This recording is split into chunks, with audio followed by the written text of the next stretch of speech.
Yo sé que by the bunches.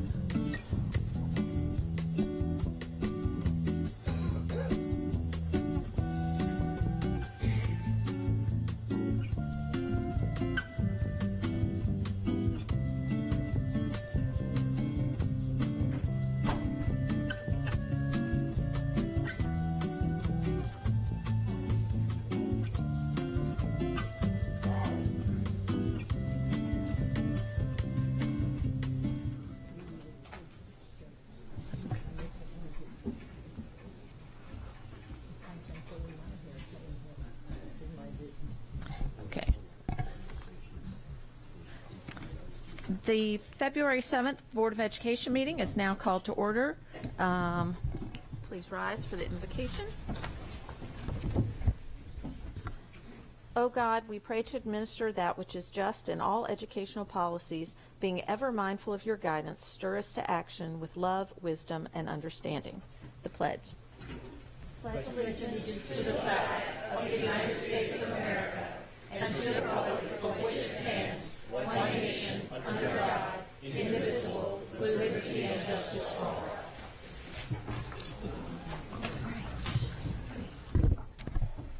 All right. Item 2.03 is approval of the minutes. Do I have any? So moved. Oh. Second. So are there any corrections or additions to the minutes? Okay, all those in favor? All right. Item 2.04 is establish agenda order, and the agenda stands. Item 2.05 is board recognitions, and we have a presentation.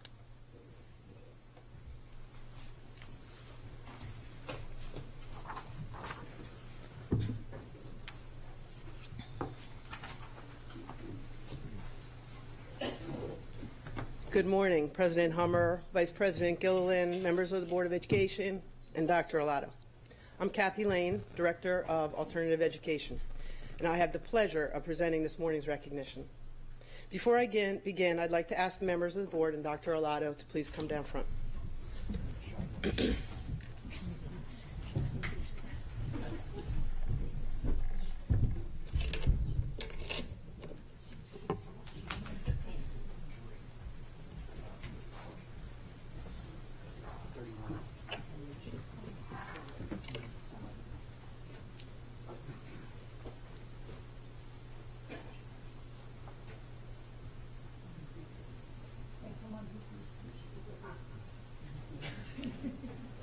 The Phoenix Academy is both a PBIS and a Kids at Hope school. As you may be aware, Kids at Hope provides a guiding philosophy for a student-centered school culture, while PBIS provides the framework for interventions and supports our students so often need. The Phoenix Academy's vision certainly speaks to these values, and the school accesses all available resources and supports to ensure that every student meets with academic success, no exceptions. The Kids at Hope philosophy is designed to inspire, empower, and transform our schools by creating an environment and culture where all children experience success, no exceptions. It is the Phoenix Academy's mission that every child is afforded the belief, guidance, and encouragement that creates a sense of hope and optimism, supported by a course of action needed to experience success. Today's recognition is a classic example of how the staff of the Phoenix Academy inspires, empowers, and transforms the lives of children every day.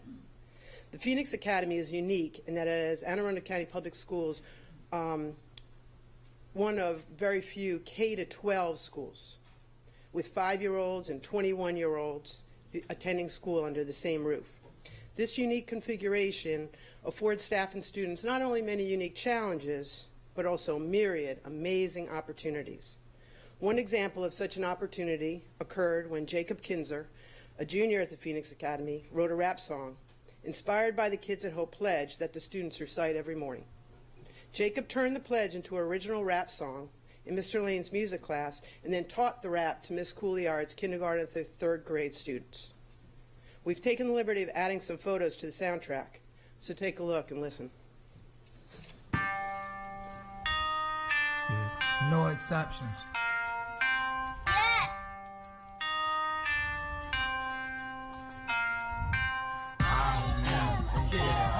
So fresh like zest, I'm made of soap. I'm talented and capable of success. Beat the chest, beat the chest, beat the chest. I have dreams for the future. I rise to reach those goals and dreams. Every day's got a lot to say. All you haters, out of my way. All children are capable of success. It's worth it to be the best. Yes! Stay in class, learn your lessons. No exceptions! No exceptions. I am a kid at hope. Yes! No exceptions. No exceptions. No exceptions! Yes! I am a kid at hope. No exceptions. Yes! No exceptions!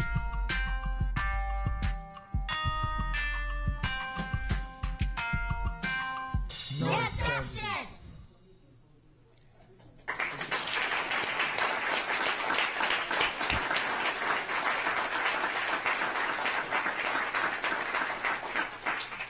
Jacob was recognized for his original song and awarded a Chromebook at the recent Martin Luther King Jr. Revitalizing the Dream celebration, sponsored by the Healthcare and Life Science Division of Anne Arundel Medical Center and the Dell Corporation.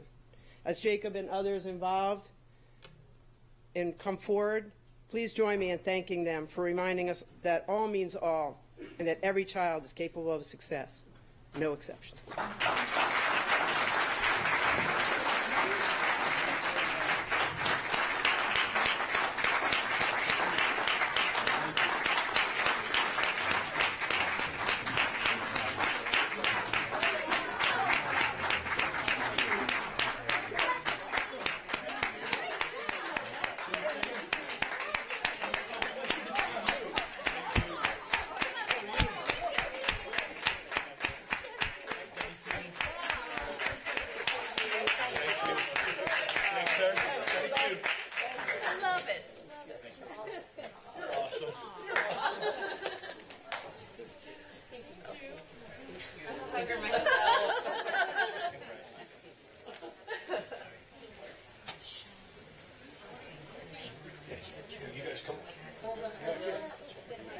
We're going to have everybody just right in front of us. Need you for a picture. Come on in. Yeah. Come on in. Right here. Get you up close. Good job. Yeah, you come right here.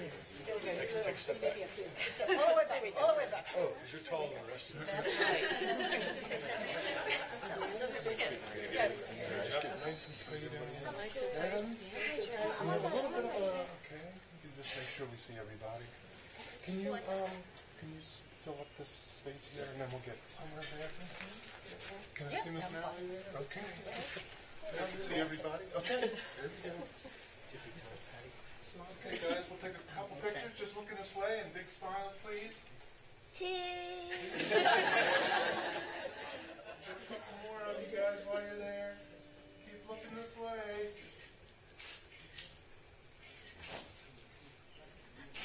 All right, guys, thank you.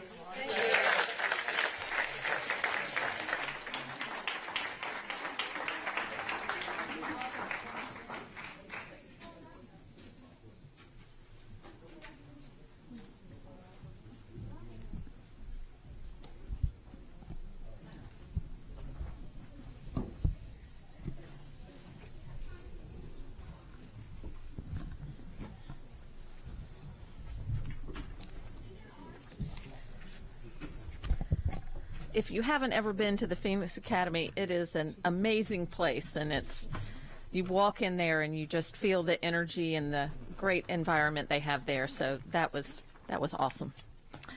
Item 2.07 is Educator of the Month, Ms. Cole.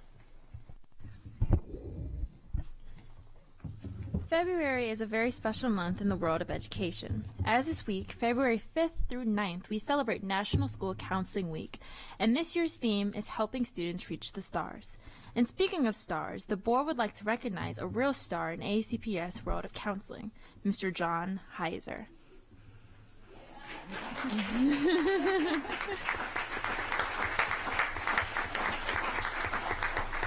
school counselor at Southern Middle School. John Heiser has played a tremendous role as a leader in Southern Middle School, as well in the lives of its students. His role affords him the opportunity to assist and mold today's youth on academic, personal, social, and emotional levels. His dedication to the school allows him to build an effective and positive rapport, not only with his students, but with staff members as well.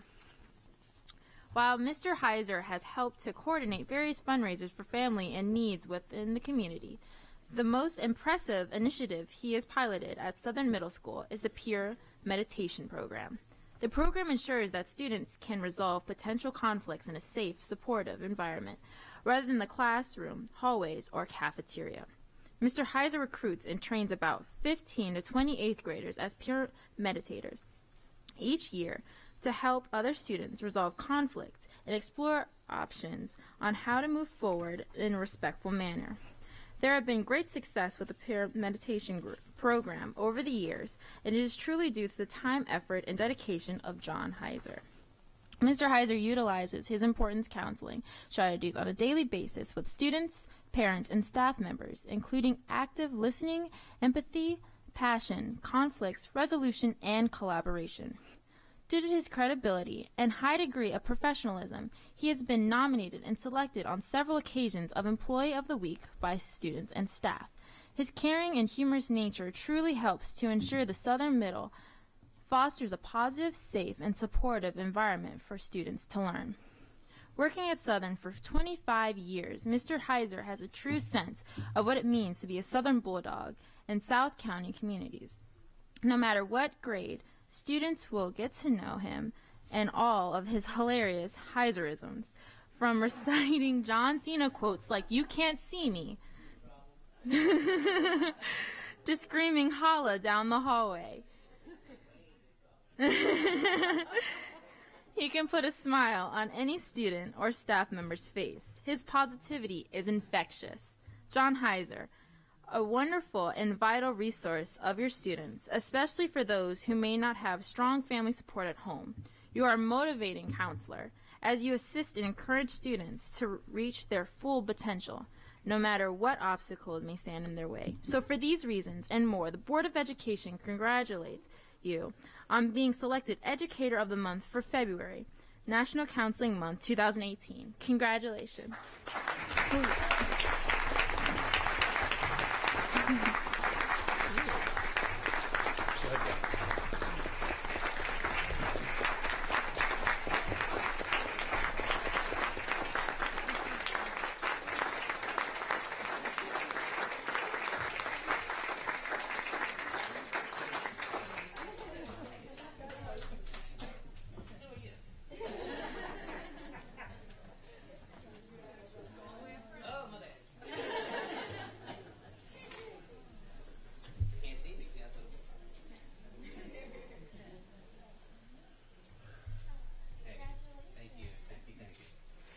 Trick you to get here today? I was going to interview graduate school panels for graduate school, becoming counselors in the future, but I was a little on to them a little bit. Stories didn't jive too well, but it's all good. It's all good. And who came here to support you today? Let's see, two great counselors, Miss Martz and Olivia, perfect. Secretary in the middle, Miss Airy. My mom, my sister, and my uncle. And somebody named Mr. Buckley, I don't know. I just got rated yesterday, so I'm good to go. Rating's done, it's all over.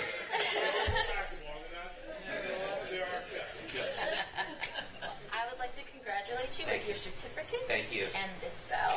Holla. That's it, I need more from you, that's it.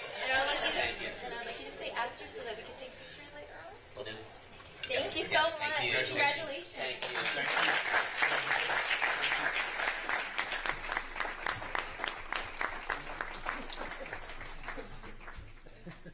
Thank you very, very much.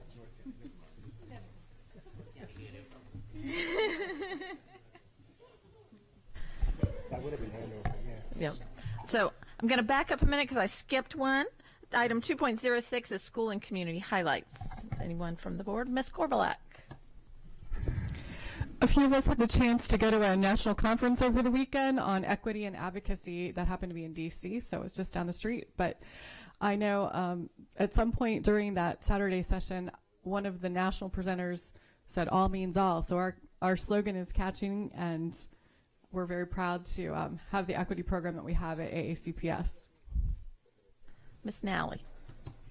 Just a quick shout out to John Barzell, principal at Deal. Dr. Arlotto and I visited Deal and saw all the wonderful things going on at that school, and it was especially great for me to see John. His first assignment as administrator was assistant principal at Davidsonville with me, so glad to see his successes. Thanks, John.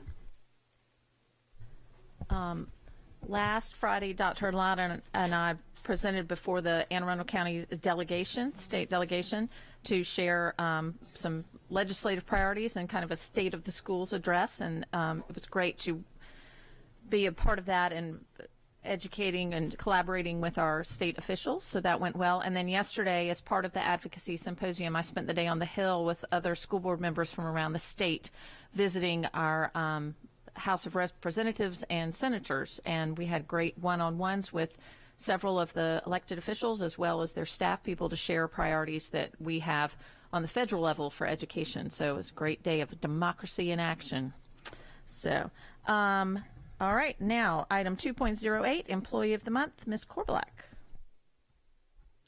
Thank you. Today we recognize an employee in our school system who is all about problem solving and taking preventative action so that his building can be in top condition at all times. Brian Brenneman, Chief Custodian at Piney Orchard Elementary School, has an outstanding work ethic and takes a lot of pride in the school and its appearance. He also cares about the teachers' needs and goes above and beyond to make sure they have what they need to be happy. When the building has issues with air conditioning, Mr. Brenneman makes sure teachers and students are comfortable in their classrooms by voluntarily bringing in fans and dehumidifiers.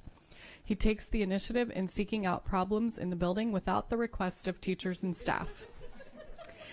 He anticipates possible problems and takes preventative actions to avoid them. Mr. Brenneman is willing to help with any concern and is persistent in finding a solution in a very timely manner. When a framed piece of art was donated to the school, he had it hanging in the front foyer within an hour. Now that's timely. Brian Brenneman is a familiar and friendly face to everyone in the Piney Orchard family. Just his presence in the building makes the children feel safe and welcome in the school. He demonstrates that he cares about the teachers and staff and students, which promotes a positive learning and work environment for all involved. His sense of humor has a way of boosting a sense of morale in the school. He understands teachers' frustrations at times and always offers a smile and joke to lighten the situation. Mr. Brenneman has a gregarious personality. Even though you only have to meet him once to become his friend, he still addresses all staff in a professional manner. At times, he is at the school prior to or long after his duty hours, even on weekends. He is always willing to complete a request, no matter how mundane. From making sure the school is running properly to catching a spider for a frightened teacher, he will get the job done and always keep a smile. Brian Brenneman, you take the time to talk to all stakeholders, making problem solving a collaborative effort.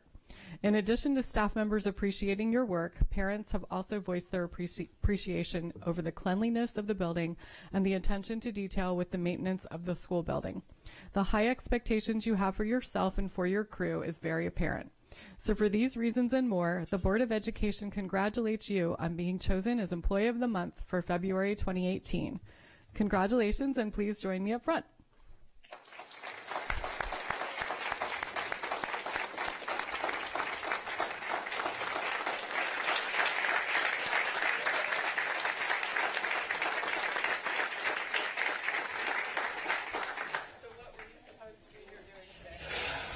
Some computer training.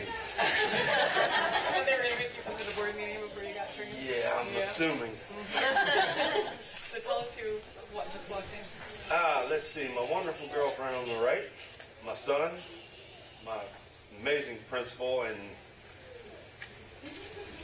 Miss Knauer, my troubled teacher. She's the one that, yeah. She's amazing. Mom and Dad, and sister and brother-in-law. Well, we have a certificate for you and a bell that you can carry or call attention to whatever you need to. Very good. And we'll take some pictures after the brief break. Okay. All right. Thank you. Congratulations.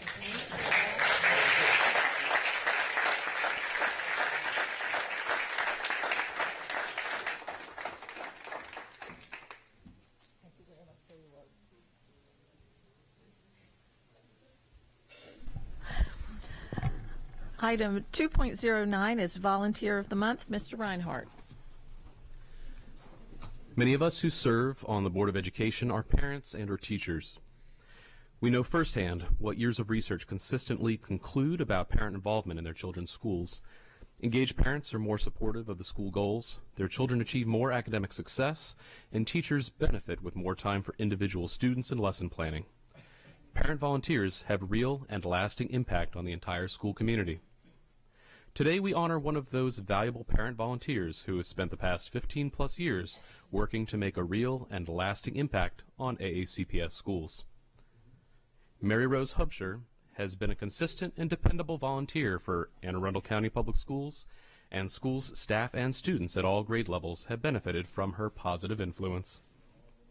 Lisa Shore says, Mrs. Hubscher became an AACPS volunteer when her children attended South Shore Elementary 15 years ago.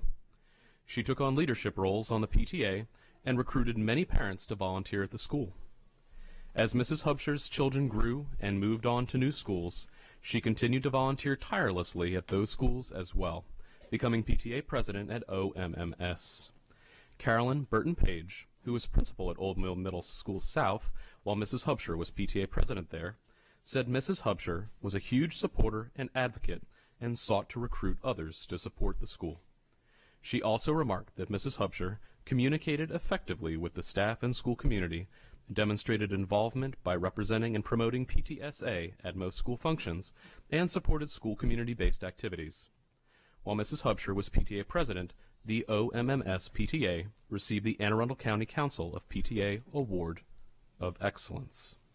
Mrs. Hubscher has organized countless activities for the students and staff of South Shore Elementary, Old Mill Middle School South, Old Mill High School, and North County High School. She has worked tirelessly to engage community volunteers, establish lines of communication between school staff and the community, advocate for families and students, and build positive relationships between families and their schools. Among her significant contributions is her dedication to the Steel Drum Band at Old Mill High School. Michael Miller, the music department chair, says, she diligently promotes the band so that the entire Old Mill community can take pride in the accomplishments of this unique musical group of students. Mrs. Hubscher's involvement with the Steel Drum Band has encouraged the students as to the worth of their diligent practice and sacrifice of time. Mrs. Hubscher is also an advocate for the faculty of the schools she serves. Dr. Kevin Hamlin, former principal at Old Mill High, says she supports the faculty through various appreciation events.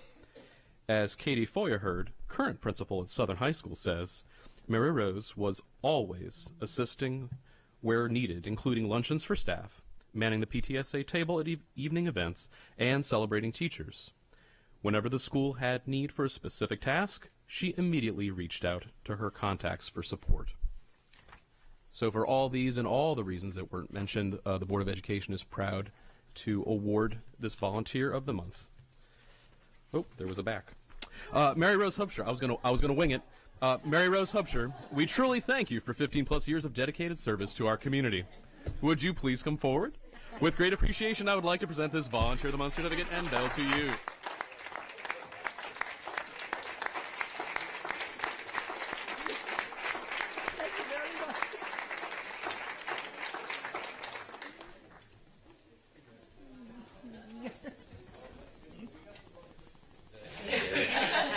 So Why don't you tell us about who came?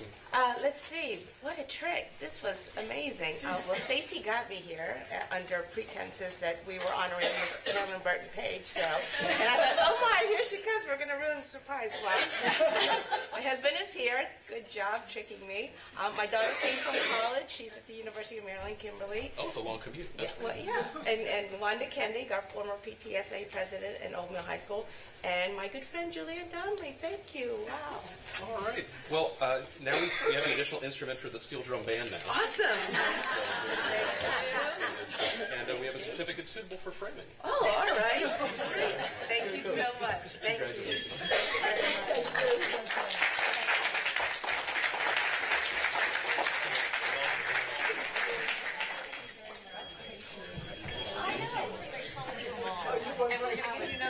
You're going to wing them all. Tell her what she's won. We have some lovely party.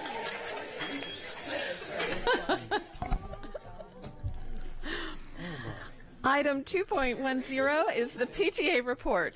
You got a good follow-up here, Ms. Holler.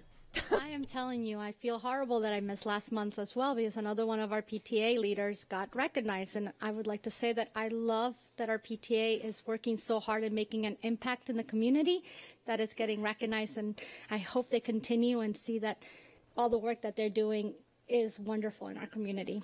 So with that said, I do want to say that we are looking for leaders on our end. We would like to see if any of these wonderful leaders that are making a change in their community can come and make a bigger change and join our board, as we always need a lot of hands to continue to spread the message and give each other's back and make sure that we keep this movement of helping our school and students go forward.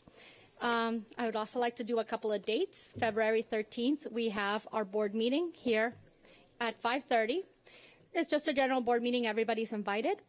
We talk about some things, and of course, any PTA or PTSA that feels they need to come talk to us, they're more than welcome to come to our meeting or email or call me. I am always here when I can, and I'm available. Founders Day is April 20th. This is our big celebration for all our PTAs to say thank you for all the wonderful work they've been doing and they keep doing. We want to recognize them for everything they do, so we want to throw them a party.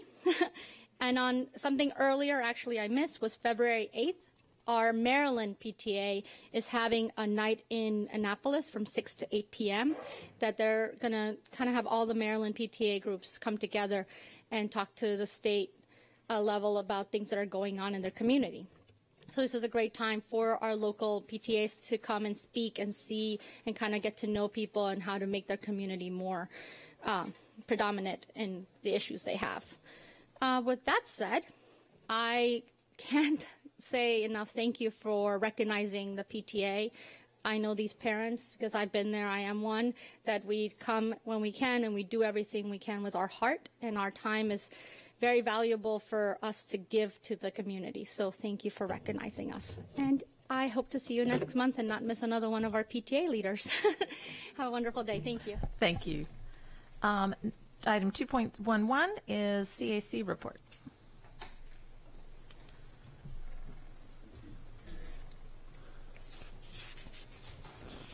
Good morning. I am Kelly Purnell, the Vice Chair of CAC.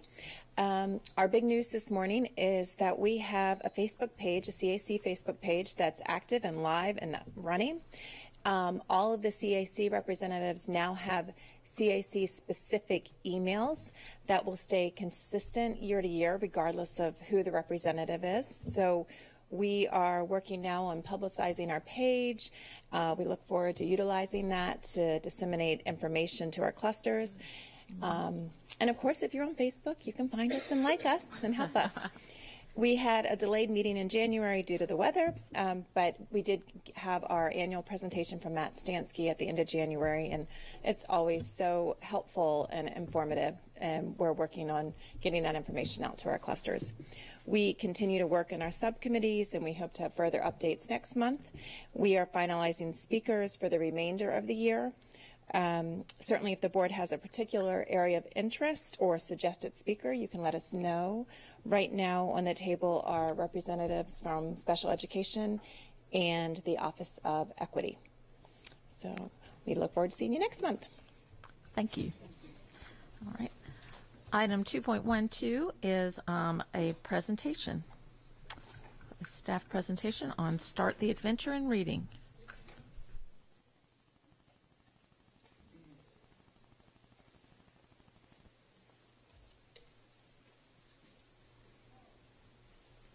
Good morning, Madam Chair, members of the board. My name is Doug Smith. Could you put our next slide up, please? We are here to talk about Start the Adventure in Reading. This is a volunteer program. We have over 160 tutors that go into the Anne Arundel County schools after the school day and tutor some of the most wonderful second graders you'd ever want to meet. I serve as the board chair. I also have the honor to put that hat on right about now to be Cat in the Hat at a number of our schools. This is a wonderful program. I'd like you to hear from the people that actually make it happen. We'll start with our executive director, Linda Barber. Linda? Good morning. I am Linda Barber, the executive director of STARE, Start the Adventure in Reading. STARE does one thing: read. Our mission is to tutor, next slide please, second graders referred by their teachers who are reading below grade level and get them to grade level or above by the end of the school year. Why? Because once you reach third grade, you read to learn. And if you can't read well, your path is a slippery slope with a downward trajectory towards dropping out of high school and worse. STARE works after school in partnership right now with 10 schools, 7 elementary schools, and 3 community centers supported by 3 schools in Anne Arundel County. We are tutoring 78 amazing students this year. STARE tutors, sorry, I'm really nervous. STARE tutors read with and to their students. They work on fluency, comprehension, and accuracy using an educator written and approved curriculum. Our students come to us afraid to read because they may have been laughed at or concerned about how they read. So by year end, we have them shouting, "Let me read. I want to read. Let me read. I want to be the Cat in the Hat." STARE tutors work for 1 hour, twice a week, with their students, same tutor or set of tutors, matched with the same students all year long. A relationship is built and trust is given. Last year, STARE volunteers gave 5,265 hours of tutoring. Slide, please. We read 2,828 books, and this slide shows Heather at Severn Elementary being presented with a scroll at Christmas that showed all of the books that the children, 7 of them at Severn Elementary, had read from October through Christmas break. And she cried, and so did I. Next slide, please. So some other facts. STARE gave away 2,000 take-home books to build home libraries for students because many of our students do not have books in their homes.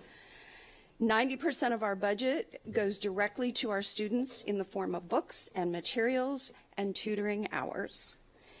STARE has graduated 339 students in the last 12 years. A good number return to read to the new crop of STARE students. Our graduates talk to their tutors and tell them about their successes. This is so important to us to see our students come back to visit us and tell us how they are doing in school. STARE is a safe place. All tutors are background checked. All coordinators are fingerprinted.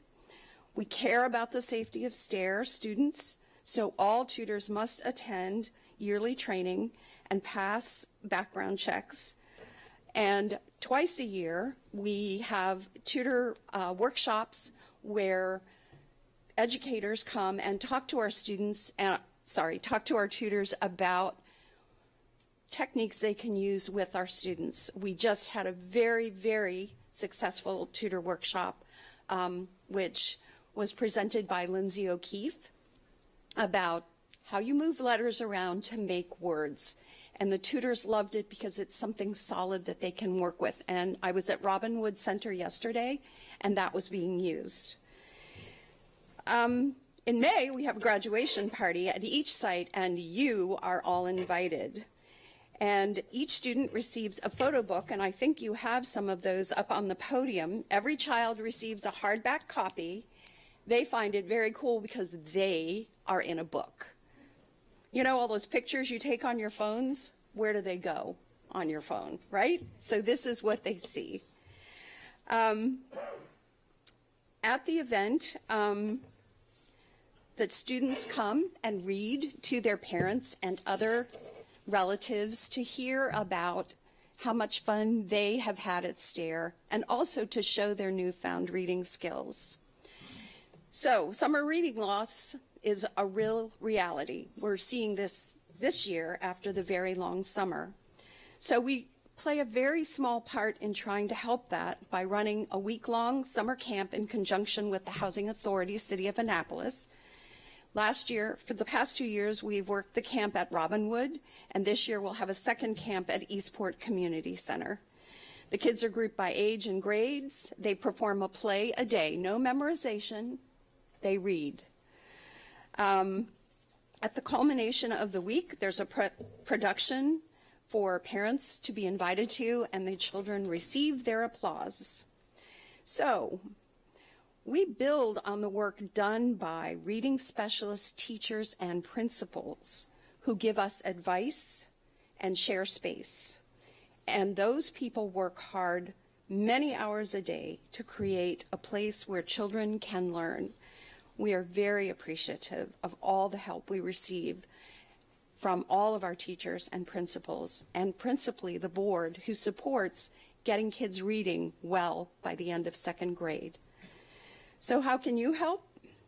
Come and visit our sites, read to our and your students, and tell your friends who are looking for a chance to change the life of a child, tell them to check out STAIR. Thank you. We love our children. They are our passion.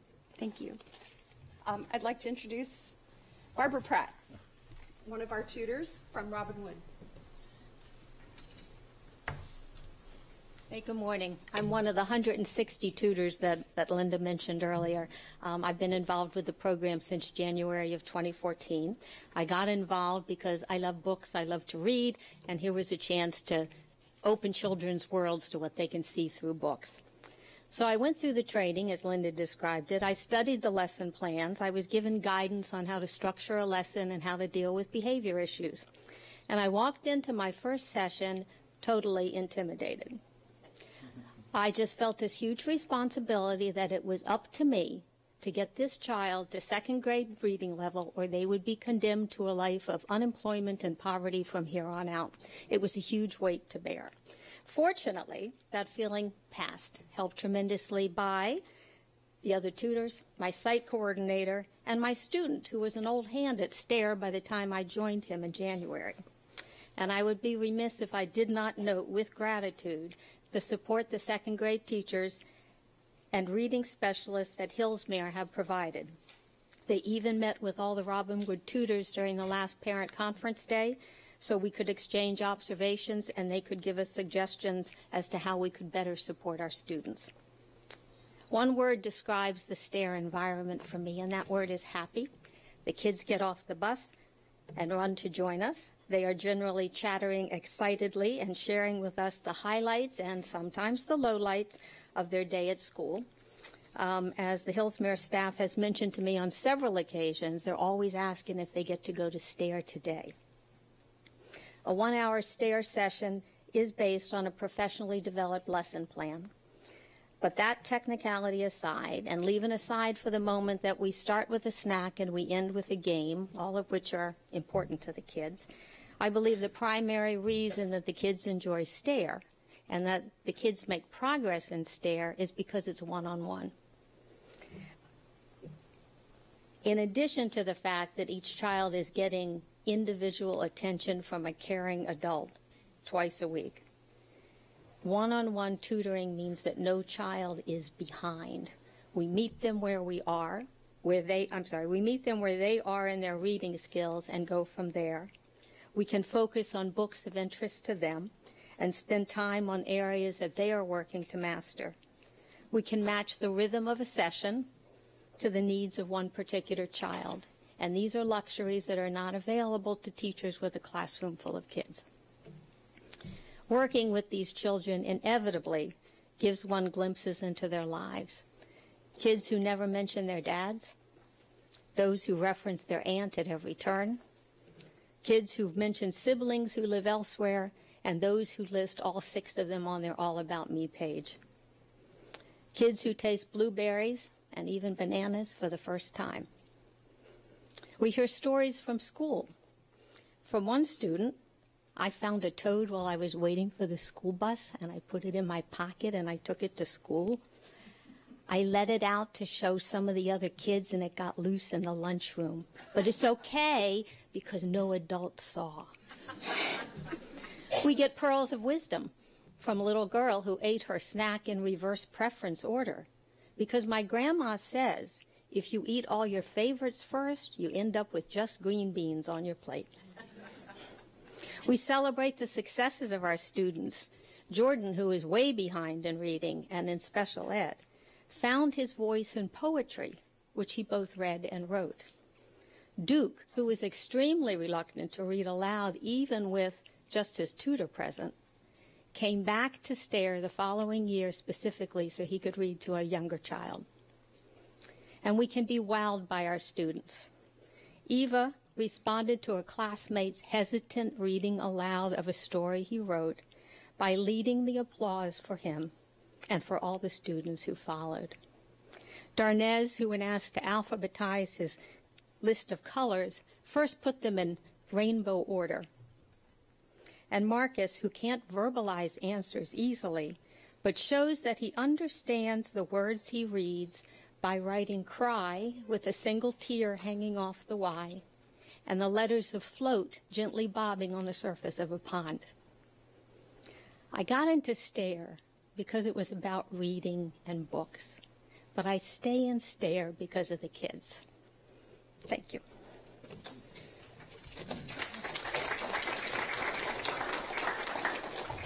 We'd like Mr. Dillard to please come up and share his perspective as a principal. Good morning, everyone. My name is Andre Dillard, and I have the privilege of being the principal of Georgetown East Elementary School, the best elementary school in Anne Arundel County. Don't anybody tell you differently. Okay. So, Georgetown East is a Kids at Hope school, and Ms. Lane talked a little bit about Kids at Hope. Part of the program of Kids at Hope is there are 4 pillars, or 4 ACEs, I should say. And one of those ACEs is other caring adults, adults other than their parents. So Georgetown East is very fortunate to have the STAIR movement, because STAIR is not a program. It's a movement. It's about the people who are moving and making a change. So the STAIR movement is at Georgetown East, and we could not be more excited about that. This movement, they've talked a lot about the program. And the program is very important, or the movement, I should say, is very important. It's touching some of our struggling second graders. It's building their confidence. It's building their fluency, their comprehension, all those things. But it's really about building their confidence, but it's also about relationships. And these individuals within the STAIR movement, they build relationships with our students. They do things that is almost impossible. And when I think about programs that come, especially after school programs, a lot of our kids, when the school day is done, they want to leave. They want to go home. When it comes to STAIR, they love being there. They absolutely love it. We have students that at the end of the day, or maybe the second half of the day, they're struggling. They're having some struggles, something's going on, and they might be upset. When they get to STAIR, it's completely different. They have done a 180, and they are just so excited to be there. These individuals, they breathe life into our children. And it's not just about them building their reading comprehension, their fluency. It's about breathing this life and making our children feel like they have self-worth and that they are important. Just yesterday, I was talking with my leadership team, some of the leaders within my building, and we were talking about qualities that make a good educator.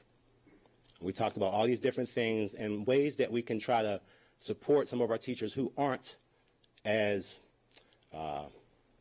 sound as some of our other teachers. And we talked about these qualities and how we can provide all these PDs, we can provide trainings, we can send them to different schools to see different people. But then we talked about these innate qualities that people have, that good educators have. And they're qualities that you cannot teach. They're qualities that you either have or you don't have.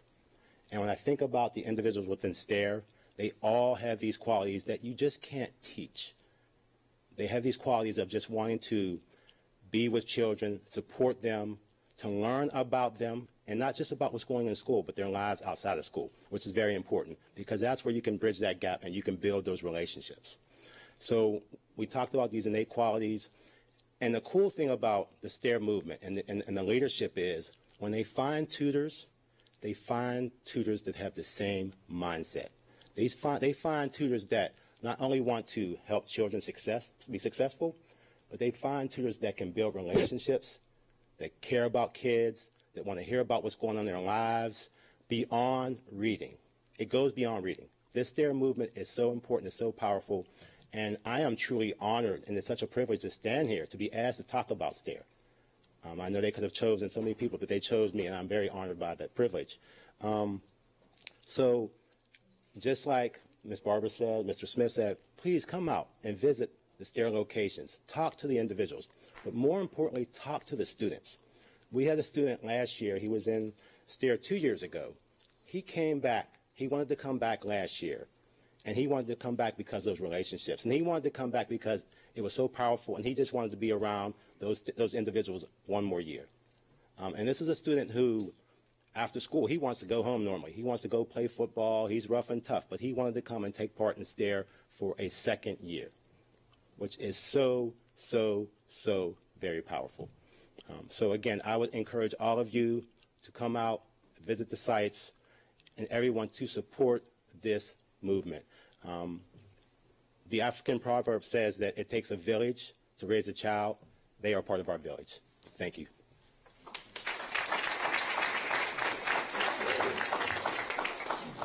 So, last year, our 80 students began STAIR with only 9% of them reading at second grade level. By the end of STAIR, 75% of our students were reading at grade level or above. STAIR can't take all the credit because there are lots of educators out there working very hard every day. But the atmosphere we provide and the stuff that we give to the kids 2 hours a week, every week from October through May, makes that happen. And next slide, please.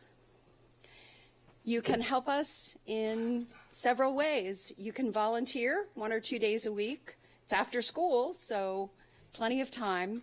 We always are looking for donors. We take jewels, cash, stocks, bonds, checks. And please come and join us for STAIR celebrations. The children love to read to you. They love to see your faces, and they love to show you how well they are doing in their lives. So thank you very much for letting us present to you. The photo books are on the dais. Please look through. Those are our students. They're your students too. Thank you.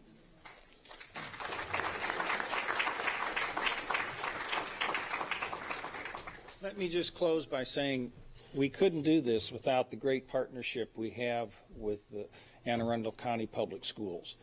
We get so much help, and you'll notice on the report that you all have, a very famous guy gave us a really nice quote.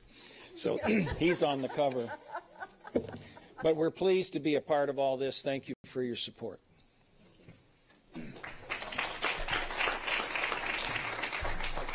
Thank you. That is just amazing. That's awesome. So we'll now take a brief break to have some pictures in the lobby. So would our volunteer or people of the month, please go on out to get your picture taken.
All right, we're going to start back up.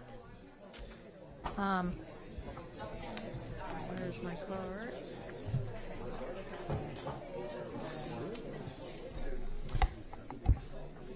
Okay, next will be our public comment.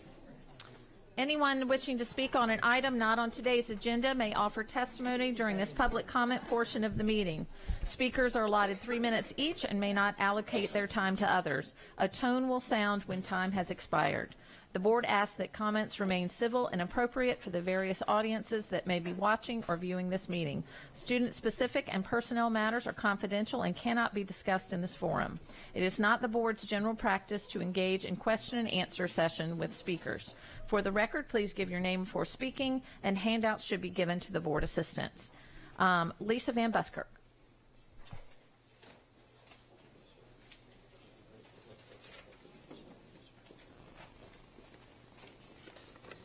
Good morning, Board of Education. Dr. Alato, Lisa Van Buskirk, representing Start School Later, Anne Arundel County. I'm here to observe a few anniversaries. Firstly, the third anniversary, that was February 2nd, of the third anniversary of the passing of County Council Resolution 6-15 on February 2nd, which was unanimously approved by all council members and recommended that this Board of Education and healthy high school hours. So on this 3 years and a couple of days anniversary, are we still moving expeditiously towards that goal?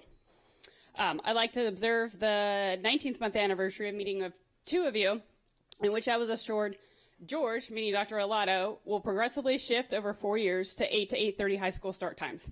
As we close out our second budget cycle into that 4-year goal, I'm curious where that commitment now is. Or if that wasn't really what Dr. Alato intended when he told you, some of you, that that's what he wanted to do. Later this year, the 2014 task force will observe its 4th anniversary. I can no longer believe that those cost estimates are truly accurate, and so that is why I couldn't come before you for the budget cycle or budget testimony, because I don't know how much to ask for. Until you guys ask ACBS to use your transportation software to give you new updated cost estimates, I can't really use the nearly 4-year-old ones to advocate before you. Perhaps ACBS could also give you some updated timelines that would meet your goals, whatever they may be. As you approve your strategic meeting later this, or strategic plan later this month, I'd like to remind you that your metric of increasing the percentage of students attending schools on a daily basis would be improved, but if you change that to later middle and high school start times, this is shown to improve attendance and decrease tardiness. Similarly, as you consider the slight decrease in overall graduation rates, I'd like to remind you that later middle and high school times have been shown to increase graduations, especially for two pithy quotes, one from Dr. Judith Onens, who is the lead author from the 2014 American Academy of Pediatrics recommendation and who had testified before this board several years ago, to do nothing is to do harm. And then, as I heard at the Annapolis Women's March last month from a speaker, inaction is not an option. So I look forward to your continued work on school hours. Thank you. Thank you, Ms. Van Buskirk. Are there any other public comments? Okay. Items 4.01 through 4.06 are award of contracts. Do I have a motion to bundle these items? So moved. Second. All those in favor? Okay. Now, do I have a motion to move these items from information to action? All those in favor? Dr. Arlotto, your recommendation. Yes, ma'am. I recommend the Board of Education approve contracts as listed on today's agenda, 4.01 through 4.06. Okay. Are there any board questions or comments regarding these contracts? Is there any public comment? Okay. All those in favor? Motion passes 8-0. Okay. Item 5.01 is administrative personnel appointments, and there are no appointments for this meeting. Item 5.02 is personnel. Dr. Arlotto, your recommendation. Yes, ma'am. I recommend the board approve the actions as stipulated on the attached sheets. Okay. Are there any board questions or comments? Okay. All those in favor? Motion passes. Excuse me. Item 5.03 is an information to action item. Do I have a motion to move this from information to action? Second. Okay. All those in favor? Okay. Dr. Arlotto, your recommendation. Yes, ma'am. I recommend approval of the strategic plan for the Anne Arundel County Public Schools. It's a 5-year plan beginning 2018 through 2023. Okay. And we have a staff presentation.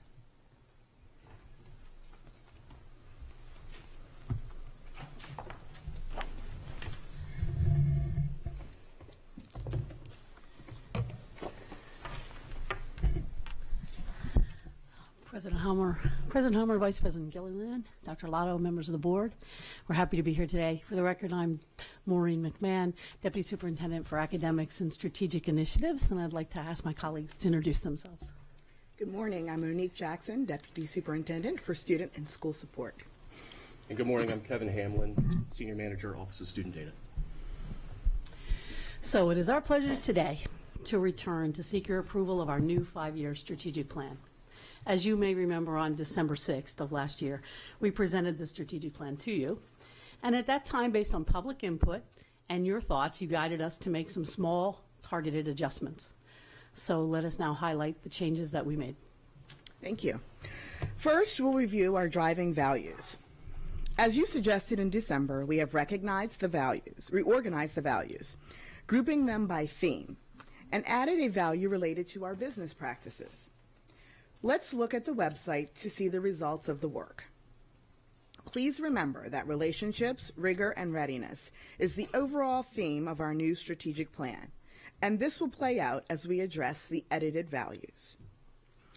You'll see that the first value, all means all, leads the list. Under this value heading, we have 3 value focus areas. All students, families, employees, and community members feel welcome. Diversity is invited, nurtured, and celebrated. The AACPS family fosters student growth. Our belief that student and employee well-being, and ultimately, they are key to elevating all students as gaps are eliminated. Rigor can be embraced more fully when strong relationships and positive communication paths are in place. Readiness is more easily achieved when the relationships between people, specifically adults and students, provide the foundation of learning. Our second value, Ready, Set, Launch, follows. Under this value heading, we have 2 focus areas.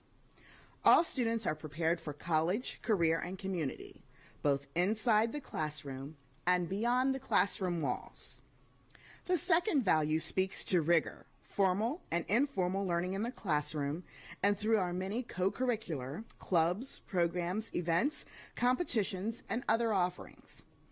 In the schools and in the communities, the relationships we have built between our employees, our students, their families, and our local businesses and organizations undergird and support the amazing opportunities for rigor in our school system. Finally, our third value, sound stewardship, speaks to our commitment to ensure that our AACPS business practices are designed and implemented for quality, effectiveness, and efficiency. So we didn't only edit the values, we also addressed the indicators associated with those values. So you will see as we now move to the metrics page and click under indicators of success, that the indicators now fall into 3 main areas. Those related to relationship building, those definitely focused on academics, and those where the relationship building and the academics intersect, all linking to the relationships, rigor, and readiness for our students. This plan is about elevating all students and eliminating all the gaps, no questions asked. It was designed and built with significant public input over 18 months. We listened to the public, and we're very proud of the collaborative work. We're committed to readying our students, all 83,000 of them, socially, emotionally, physically, and cognitively to contribute and compete in the 21st century world in which they ultimately will live, work, play, and lead. We're very excited to be here today. At this time, we're happy to take any questions you may have. Ms. Sasso. I like it. Thank you. Ms. Korbelak. I like it too. Thank you for accepting our input and looking at how we could reorganize it. That was good. Are there any other board questions or comments? Is there any public comment? So I will echo, I like it too. And I appreciate all the hard work and the great emphasis on getting input from as many people as possible, so that they could all be brought in. So definitely a team effort. Yes, everybody coming in there.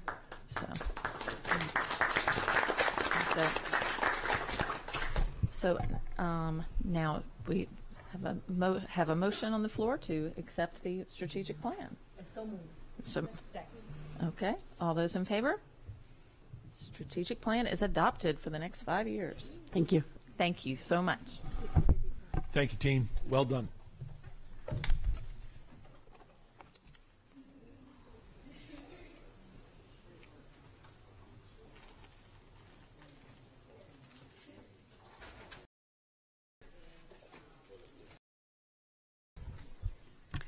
Good morning. For the record, Jeanette Ortiz, Legislative Superintendent for Student Support Services, and Karen Ziska, Director of Nursing, Bureau of School Health and Support with Anne Arundel County Department of Health.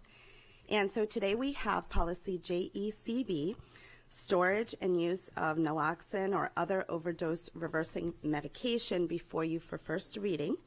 But before we discuss the new policy, I've asked Karen to provide the board background information on this issue, and this is information she has presented to AACPS coaches and athletic directors.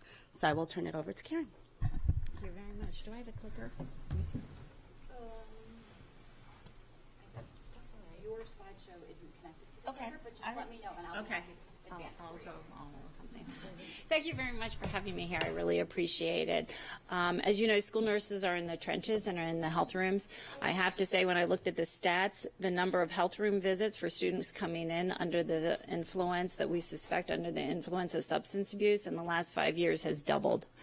Because of that, back in the fall of 2015, I started looking at, I wanted to put naloxone, which is an overdose reversing medication for opioid overdose, into every school in Anne Arundel County.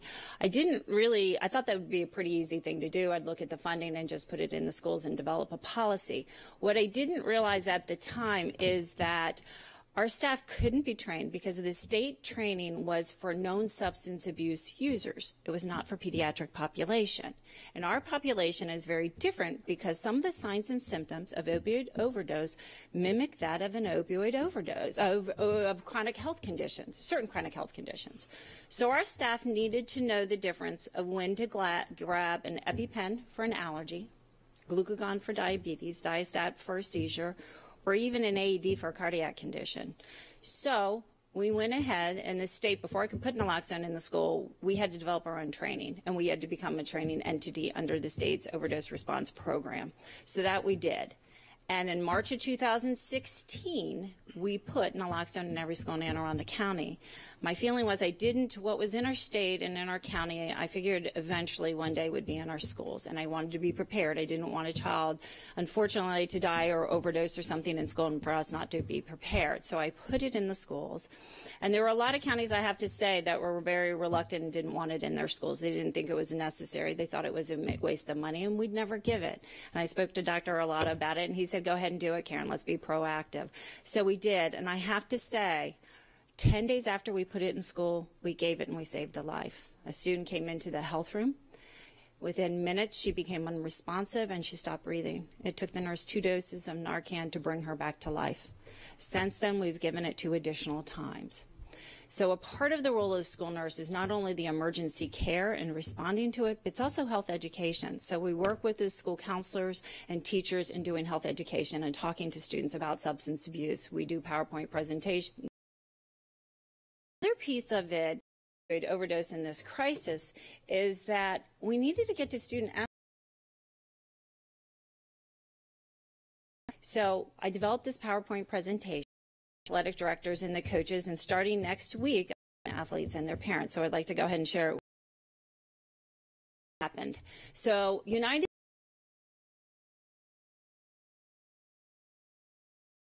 % increase. 2014. Heroin, the blue line is heroin, the orange line is fentanyl. That, as you can see, it was steady, and then all of a sudden it spikes. And then in Anne Arundel County, where do we fall in the state? Surprisingly, Anne Arundel County has the third highest than Anne Arundel County. And where is this happening?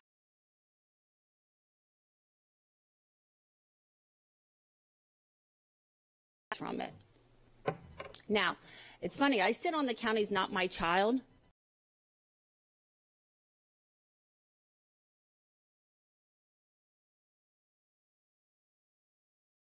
Doctor says pretty much this is something for the pain. That's an opioid. So an opioid, if you go back one, is the list of them is right here. You'll see it's morphine, it's Oxycontin, it's codeine, Demerol, Percocet, Vicodin, but it's also heroin. Chart with Maryland, it had fentanyl and heroin. That's where the deaths are coming from. 83% of the deaths in Anne Arundel County is due to a combination of fentanyl and heroin. Now, fentanyl is given in hospitals generally before surgery and is 50 to 100 times more powerful than morphine. Now, carfentanil, you'll just start hearing that has come and been reported in Anne Arundel County. That is 10,000 times more powerful than morphine. We don't ever give it in a hospital because it's used for elephants and rhinoceroses. We don't give it. Go ahead. Now, how are opioids and heroin related? Well, they're chemically related. They interact on the body opioid receptors exactly the same way, so they get the same high. Now, the thing is, prescription pills on the street are very expensive to buy. Heroin is dirt cheap. So 80% of all heroin users started by prescription pain medications. Good. Thank you. 2A pathways for addiction. As sitting in the Not My Child, I have to say I've heard two different ways, and research supports it. Gateway drugs, which is where they start drinking marijuana and they go into heavier drugs, or misusing prescription pain medication. Now, what's happening in Anne Arundel County? Every year, the high school students are surveyed. It's called a Youth Risk Behavior Survey, and ask them about their usage of tobacco, marijuana, alcohol. And you can see here, the last report we have, we don't have this, the results of everything yet, is from 2014, which correlates also, remember, with the spike from the state of Maryland. 27% of Anne Arundel County high school students reported using a tobacco product in the last 30 days. 52% admitted drinking alcohol. Almost 19% using marijuana. And here's the surprising thing. 4 years ago, over 14% had already admitted to using prescription drugs, medications, without a doctor's order. Now, adolescents nationally, 83% have unsupervised access to their prescription pills. And most of them, when they misuse it, they use it from their own prescriptions or their friends. Now, the stages of addiction is experimental use, to regular use, to risky use, to addiction. Adolescents go through those phases much faster than adults do. And the reason why is because their brain is still developing. It is not fully developed until they are 25 years old. Now, the problem with the thing with the brain is it actually develops in the back first, where their emotions are, and then comes forward. So the prefrontal cortex is the last thing to develop, which is your logic and your reasoning. And substance abuse actually disrupts the development of the brain, and it makes it more chemically deprived for them developing an addiction later in life. Now, when is an adolescent prescribed an opioid? For an injury or for when their wisdom teeth removed. So now, short-term use of opioids is rarely causes addiction. Long-term use absolutely has been related to it, and most long-term use come from treating acute pain. It was only meant to be given at a short period of time. Now, how long is it safe to take? Well, as a nurse, I can tell you a day or two.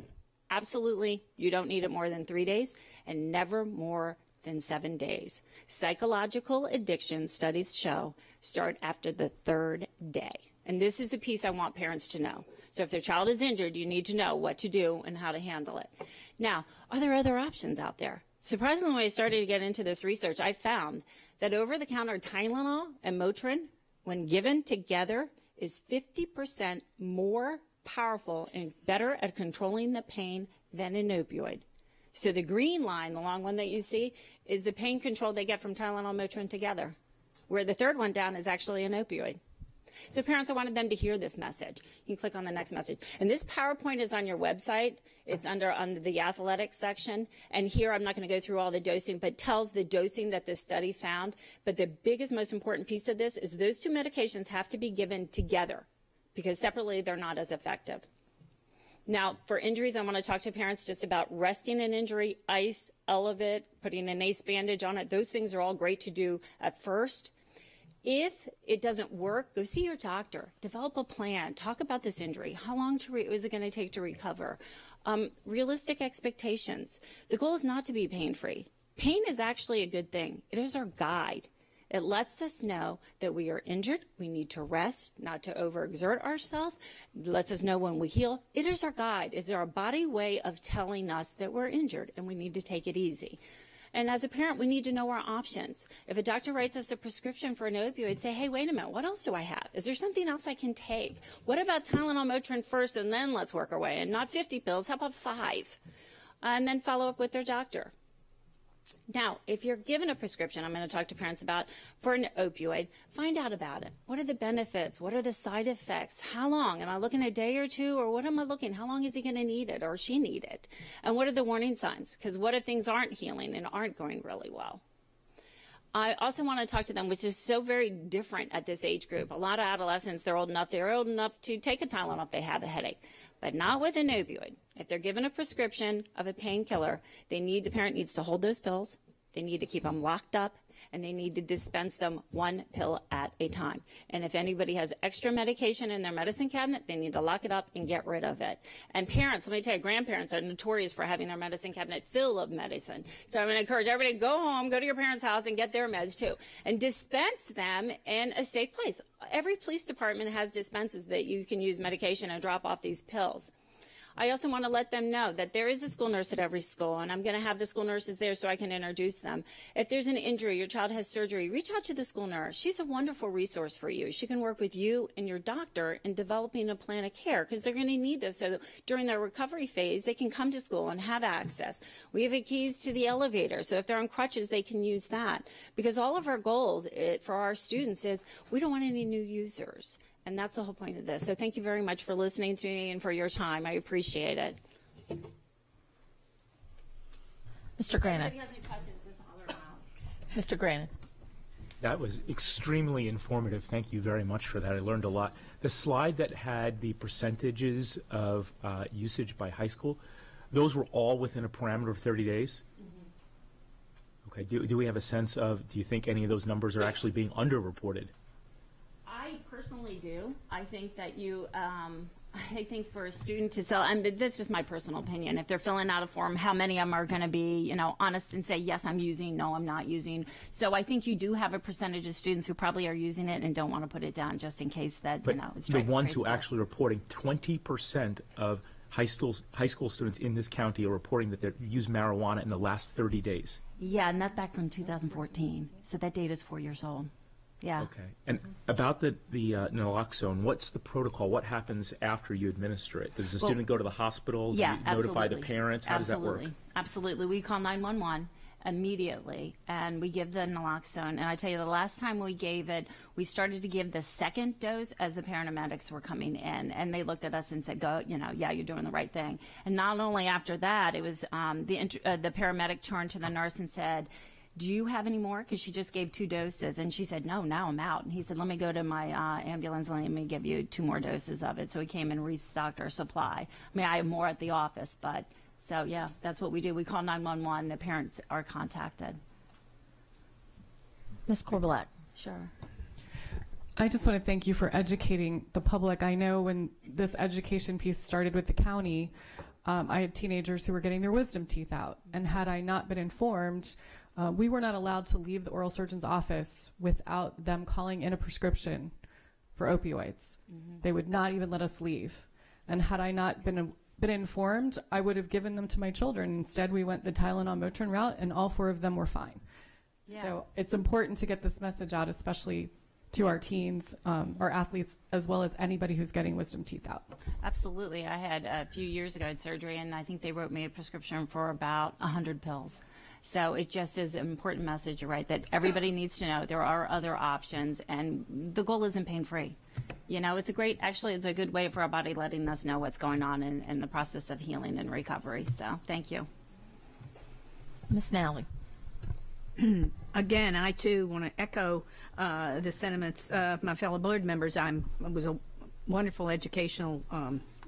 I enjoyed your presentation. My daughter is a head school nurse in a very small district in Mississippi, and they are experiencing, with only 6 schools, but they are experiencing this, and she's talked about this. I'd like a copy of your slide presentation to share with her if possible. Absolutely, absolutely. And I have to say, not only were the first program, school health services program in the state, but nationally. So myself and the Deputy Director, Aisha Austin, we went at a national level and presented this and shared our training and our policies and procedures with everyone. So it's actually even on the health department website, so your daughter can go to the health department website. She can see, I mean, I can share my PowerPoint, and happy to, but that is the training that we actually trained our staff with. So she can use that, and it has our policy, our procedures, protocol, everything is out there. I wanted to have everyone to have free access to it so they could implement it in their county. And I have been contacted by nurses in Michigan, West Virginia, North Carolina, all asking me about it because they want to do the same thing. They want to address and put it into their schools. So thank you very much. Ms. Sasso. Yes, can you tell us, as the policy was being discussed, what happens up school in a bus trip? And number 2, what is the storage procedure for not only Naloxone, but any other medicines in the school? So we're going to discuss that because we have another policy that deals with the other medication. So I can get into JECB, which is the storage and use of naloxone or other overdose reversing medication, before you for first reading. So this is a new policy and accompanying regulation, which is in accordance with new state law that passed last legislative session.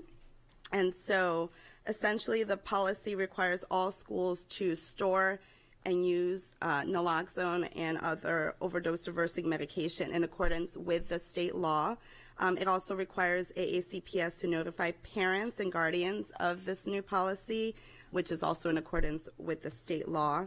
And so the regulations provide the procedures on how we would store and utilize the medication. And so the policy will be posted online for 30 days for public comment, and if you have any questions, we can certainly, or I should say Karen can probably answer that for you. Mr. Reinhardt. Yeah, so Karen and Dr. Arlotto, how does AACPS fall into the advocacy with our local healthcare providers of educating them not to overprescribe? The health department has sent out packets of information and has communicated with healthcare providers, but that's a part of it. I know the hospitals are now too, but that's a part of it, getting this message out and talking to oral surgeons. And the health department is doing it, as well as hospitals and as well as the county executive is. But, I'm not sure. That's why I think it's important for to talk to parents about it, so we equip them with the knowledge, so if that we missed a healthcare provider or a healthcare provider didn't read the information, they can at least go in there and be equipped with themselves to advocate for themselves, to say, hey, I'd rather have Tylenol Motrin. Let me try that first for my child. As I think we've heard from fellow board members about the just our own personal experiences and anecdotally with friends and neighbors of coming home with bottles full of pills. And in my own case, I recently broke my collarbone and was sent home from the hospital with a bottle full of oxycodone. It went straight to the police department. Yeah. That's exactly what has to happen. And some people don't think that, you know, when you go to a pharmacy, even though they write you a prescription for 30 or 50 pills, you don't have to get it filled. You can tell them, I only want 5 of these. You know, you don't have to have the whole thing filled. Or you can hold on to this prescription. Just try Tylenol Motrin first. A lot of people do not realize that that actually is more effective because it's over the counter, so you think it's weaker, but it isn't. So thank you for sharing. So, yes, thank you. This is wonderful. I love that we're being so proactive to reach out to the parents and to the athletes, and I'm encouraged to see this policy coming forward. And so, Ms. Sasso. Can we have that into our radio programs that go out? Like basically like an interview, or run this as an interview on our radio programs that we put out the interviews? Yes, we've not developed a radio for Crab Radios, what you're referring to. That we have our AACPS radio station run by our students, directed by students. We could certainly put together a program piece that we could record and play. We also have the opportunity to, if you've not yet been interviewed by Teresa Tudor on AACPS TV, that's another way that we could begin to get the word out. But the bottom line here is thank you, Karen. Sure, thank you. Karen, I've had a number of conversations over the years. She is on the forefront of this, and she came to me several years ago, and there was no reason why we shouldn't do it, other than there was some fear in the public that we'd be admitting something that it didn't really matter. We need to work to save our students and and we've had adults on campus also. And so I thank you for that. If it's no surprise to you, while Karen is not a member, an official member of our team, she's absolutely on speed dial. And so she's there with us every step of the way. So thank you. Thank you for the partnership. I appreciate it. And I'm even thinking that maybe back to school night, having a flyer or have something out to let parents know, because this is such an important message, because we just need to do something with this epidemic, and we don't need any more users. We need to save our children. Thank you. So, are there any other questions or comments on this policy? So it will be going out for comment, and it's and I'm actually through the health department tomorrow. They do offer Narcan training, and so I'm going tomorrow to get Narcan training so that I can learn the show. I hope I never have to use it, but I'm hearing the stories that would be helpful. So I encourage people to look up the health department website for more information. So. Great. We also, the Division of Student Support Services is also bringing policy JEC, administering medicines to students, before you for first reading. This policy was last revised on February 6, 2006. The updated policy clarifies when staff may safely administer medicines to students, and also clarifies that the administration of medicines shall be in accordance with school health guidelines and Maryland state laws and regulations. The policy will be posted on our website for 30 days for public comment, and we can answer any questions you may have. Are there any questions or comments on this policy? Okay. All right. So that is all of our first readings. Thank you very much. Thank you. Thank you again. Okay. Item 5.06 is an action item. Gifts, bequests, and donations policy, DCA. Dr. Arlotto, your recommendation. Yes, ma'am. I recommend board approval of policy DCA, subject to final correction for style and format. So moved. Second. Okay. Are there any questions or comments on this policy? All right. Is there any public comment? Okay. All those in favor? Motion passes. Thank you very much. Thank you. All right. Item 5.07 is items of legislation. This is an information to action item. Do I have a motion to move this from information to action? So moved. All those in favor? All right, Ms. Ortiz. All right, so I have one bill before you today for vote. It's House Bill 679. Public Schools School Year Completion Date. As we all know, in 2016, the governor issued an executive order which required schools to start post-Labor Day and end by June 15th. And as we've experienced in other school systems around the state, we've experienced a calendar crunch. It's been very difficult to schedule our school calendars within that time frame. So this legislation being introduced by our delegate, Pena Melnick, would allow for the flexibility by authorizing schools to close no later than the third Friday in June. And so therefore the third Friday in June would change every year in accordance with the calendar. So on the years that Labor Day starts a little bit later, June, the third Friday would be a little bit later, and really allow for that much needed flexibility that school systems are lacking at this point in time.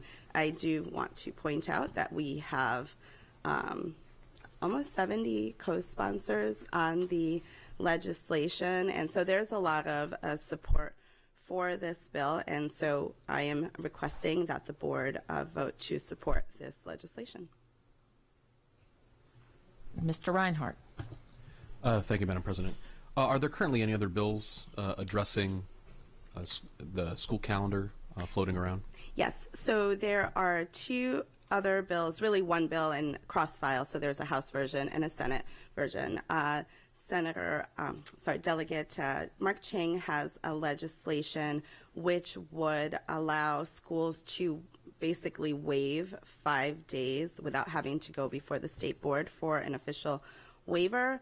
I will say that this legislation was introduced last year, and there were concerns raised by the committees that a school would be able to go less than 180 days and without going before the state board, just having that blanket 5-day automatic waiver. And so with this House Bill 679, the difference is that we would still have to meet the 180 days. We just have a longer time frame at the end of the calendar. I do want to point out it does not touch the post-Labor Day. It just deals with the end of the school year. And so it would just allow school systems the flexibility to meet those 180 days. And as we saw for today, we have, as of today, multiple of our counties have already used all their snow days. Correct. That is correct. It's affected counties around the state. I will say that the Maryland Association of Boards of Education supports this. PZAM supports this. There's a lot of support within the legislature. We've reached out to the governor's office, and I've met with his staff to discuss and hoping that they would also support it as well. So, are there any other board questions or comments on this legislation? Is there any public comment? Okay, all those in favor? I have a question. Oh, I'm sorry, Mr. Granin, I didn't see it. And what did the governor's office tell you when you met with him? So I met with the governor's office. They did not give me, a yes or no that they would support, or they did say they don't publicly oppose. So typically the governor's office does not, this governor's office does not take position on bills unless it impacts their state agencies directly, and even then they may not submit testimony. But what I am hearing through the grapevine that there is a lot of general support for this legislation, and so our hope is that what I've requested is that, if the governor doesn't want to actively support the bill, that he would, if it were to pass through the legislature, that he would not veto it. So that's our request. Of course, we would love for him to support it. We feel that this legislation truly is within the spirit of the original executive order. That year, June 15th, was actually the third Friday in June, and so we feel that this is consistent with the executive order. I've followed up again with staff to kind of circle back on this. They have a lot of education bills this week, so they're a little tied up, but certainly I will keep those communications open with the governor's office and update you. All right, any other comments? All right, all those in favor of supporting this bill? Okay, all opposed? Okay. All right. And the remaining bills are Section 2 bills, which are just FYI. Most of them are local boards of education. And then Section 3, which is legislation that is covered under our legislative program, and so therefore do not require a vote. Okay. Ms. Corbelat. I just had a quick question. One of the bills that was under our legislative program that didn't require a vote last time we met was Senate Bill 92, the Maryland School Overcrowding Act of 2018. I wondered if you had any updates. We've been approached by the bill's sponsor, a couple of us have, about MACO supporting it with amendments. We wondered if you had any information about that. So this bill, we opposed it because it would essentially create sort of a new entity to allow for innovative school design to kind of circumvent the current process and state laws and regulations. And so we had some serious concerns about the legislation. And in addition, we have currently the 21st Century School Facilities Commission, otherwise known as the NOT Commission, which Alex Sheknovich is a member of, that has not endorsed this legislation. The commission has not endorsed the legislation. And so they are also looking at innovative ways for public school construction. And so we just had concerns with the legislation. We felt that it did not necessarily meet the requirements of, innovation, and certainly concerns with circumventing state law and regulation. The bill hearing was last week, and so the bill has not moved. There's no update on the bill. It was opposed by Maryland Association of Boards of Education, MABE, BZAM, other school systems.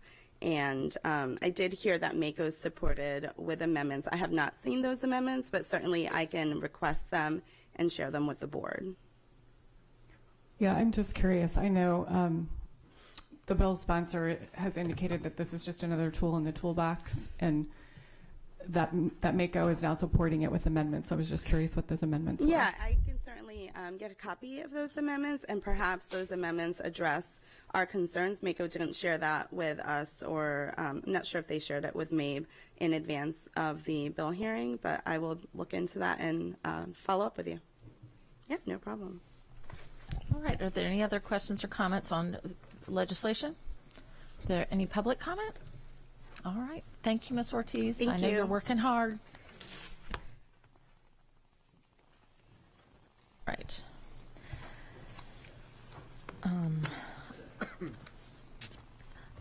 Item 6.01 is a review item. We have a staff presentation on recruitment, retention, and workforce diversity.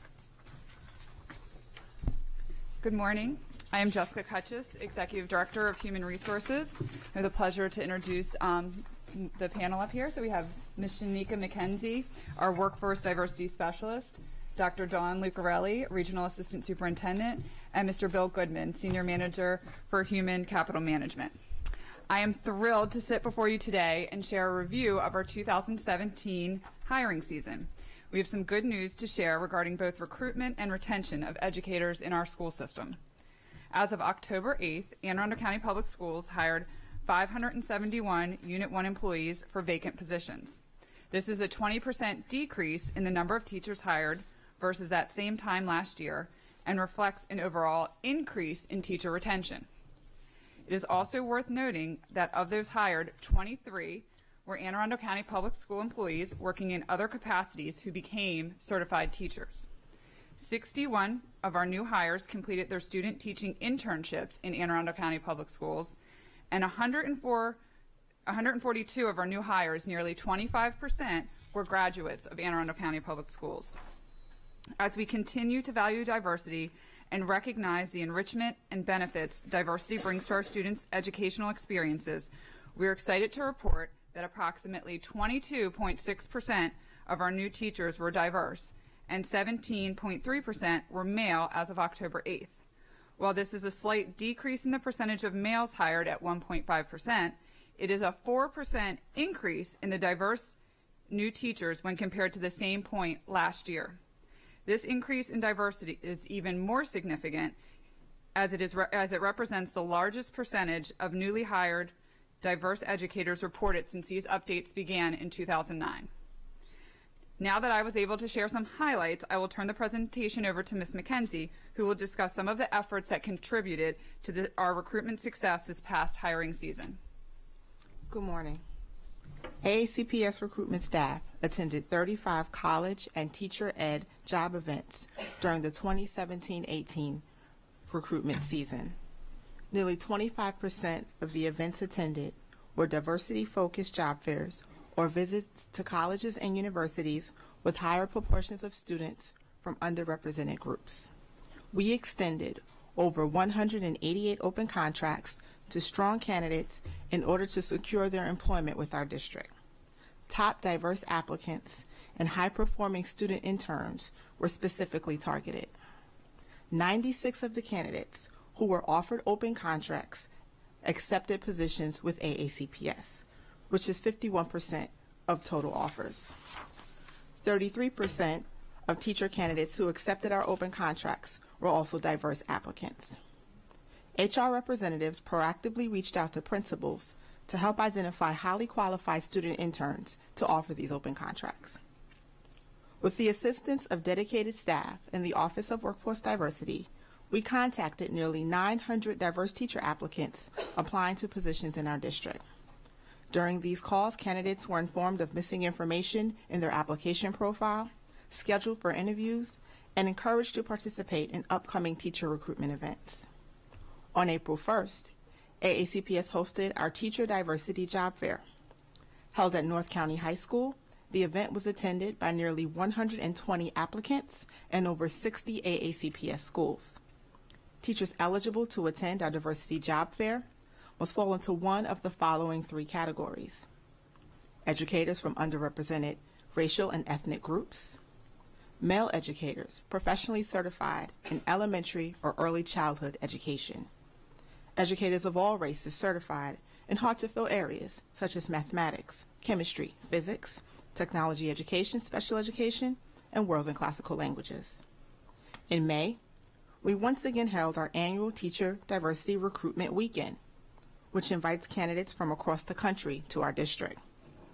Attendees of our Diversity Weekend must meet the same criteria as those who attended our earlier job fair.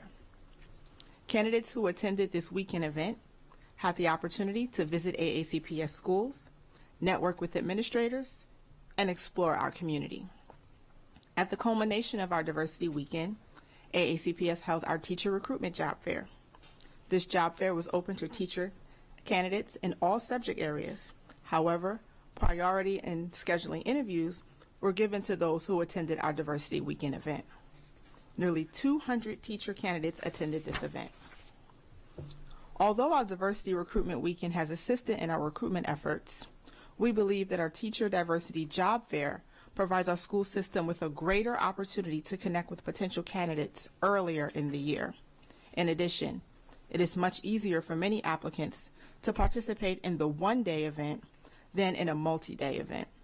Therefore, we have decided to forego a Diversity Weekend for 2018 and redirect those funds during some other recruitment efforts, including increasing the size of our upcoming Diversity Job Fair. In June, AACPS hosted a recruitment event in San Juan, Puerto Rico.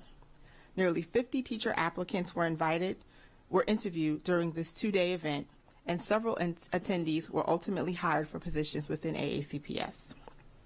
During the summer months, AACPS hosted 2 diversity networking events for candidates who had completed the application process and were eligible to be hired by our principals.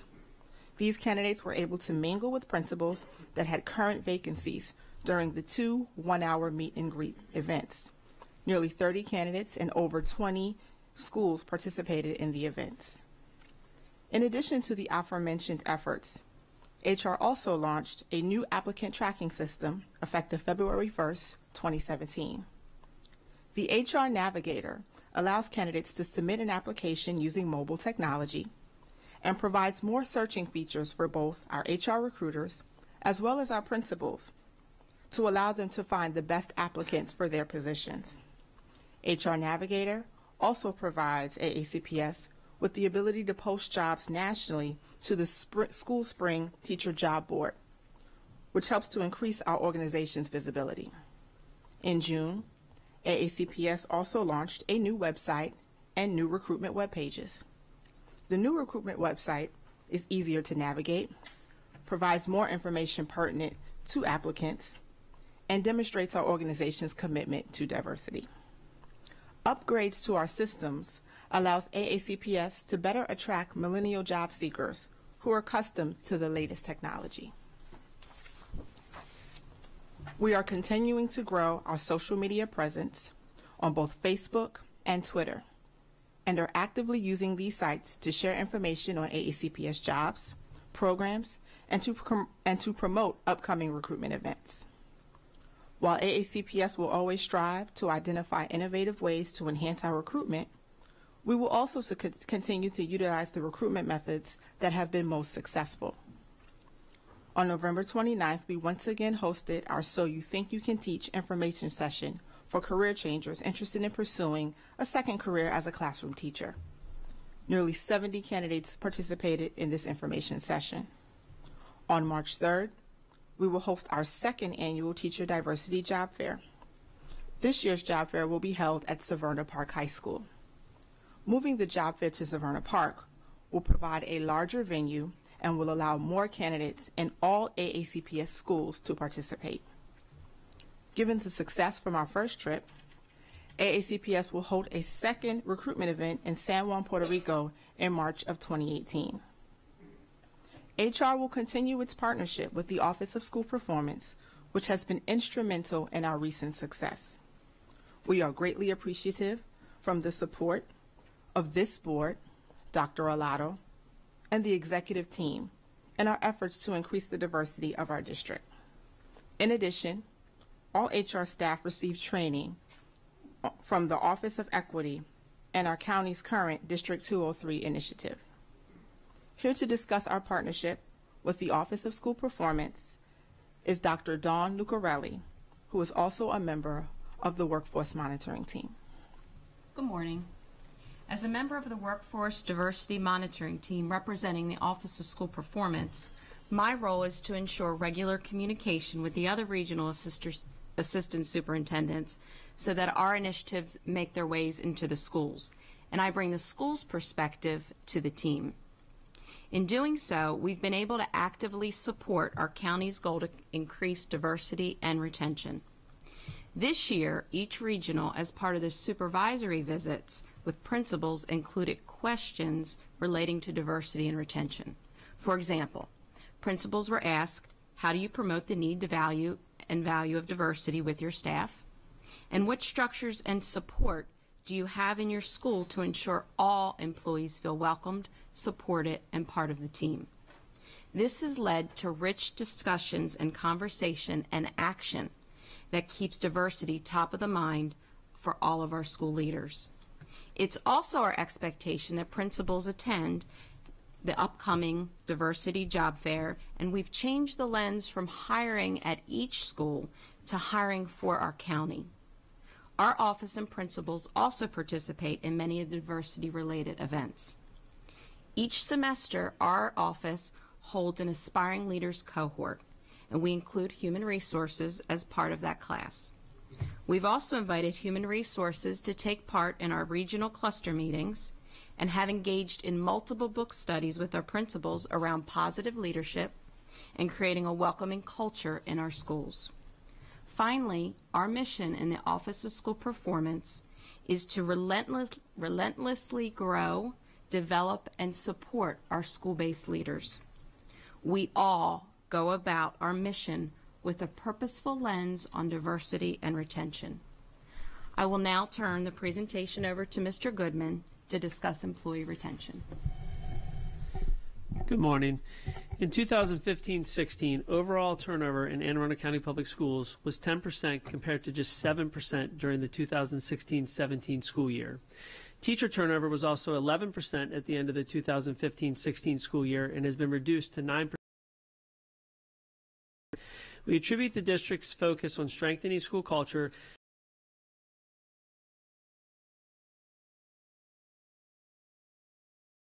attribute our strong Right Start Advisor program as another reason for lower teacher turnover. Step increases awarded to a majority of employees is likely to have also impacted greater employee retention. In a shows that Anne Arundel County Public Schools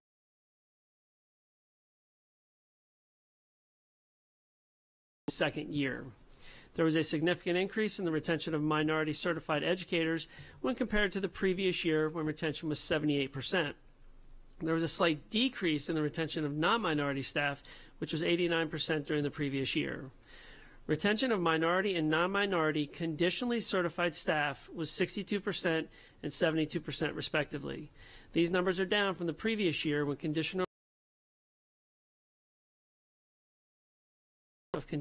including principals' ability to find fully certified candidates, candidates' decision that teaching is not their career of choice, and candidates' failure to maintain requirements to remain on a conditional certificate. We are continuing to engage our current for the third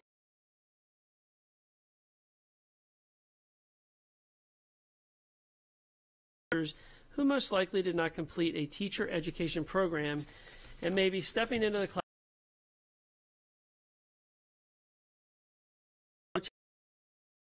parent communication. The first workshop was held in November and was attended by approximately 40 teachers. AACPS hosted on February 6th. We continue to host network with an opportunity to spend time with colleagues outside of the classroom. Our networking event held in October was attended on the 30th. AACPS hosted a leader ready to lead. Learn about the qualities AACPS desires in potential administrators, as well as employees, of which approximately 30% were. It's been to provide you with some strategies AACPS uses to recruit within our system they interact with every day. Studies have shown that positive experiences unconscious implicit biases and promote cross-cultural social bonding. And we continue to strive to build a culture where diversity is embraced and all employees feel welcome. And we're happy to answer any questions that you may have at this time. Mr. Gilliland. Thank you, Madam President, and thank you, everyone, for this. And I know that there's just a tremendous amount of work and effort that goes into putting reports like this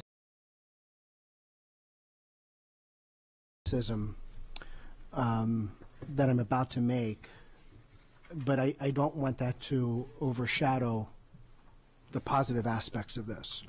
My criticism is that we were given a report very similar to this last year, same format, and what I had asked for when we were comparing minority to non-minority and males to females was what was the number of minority males versus number of minority females.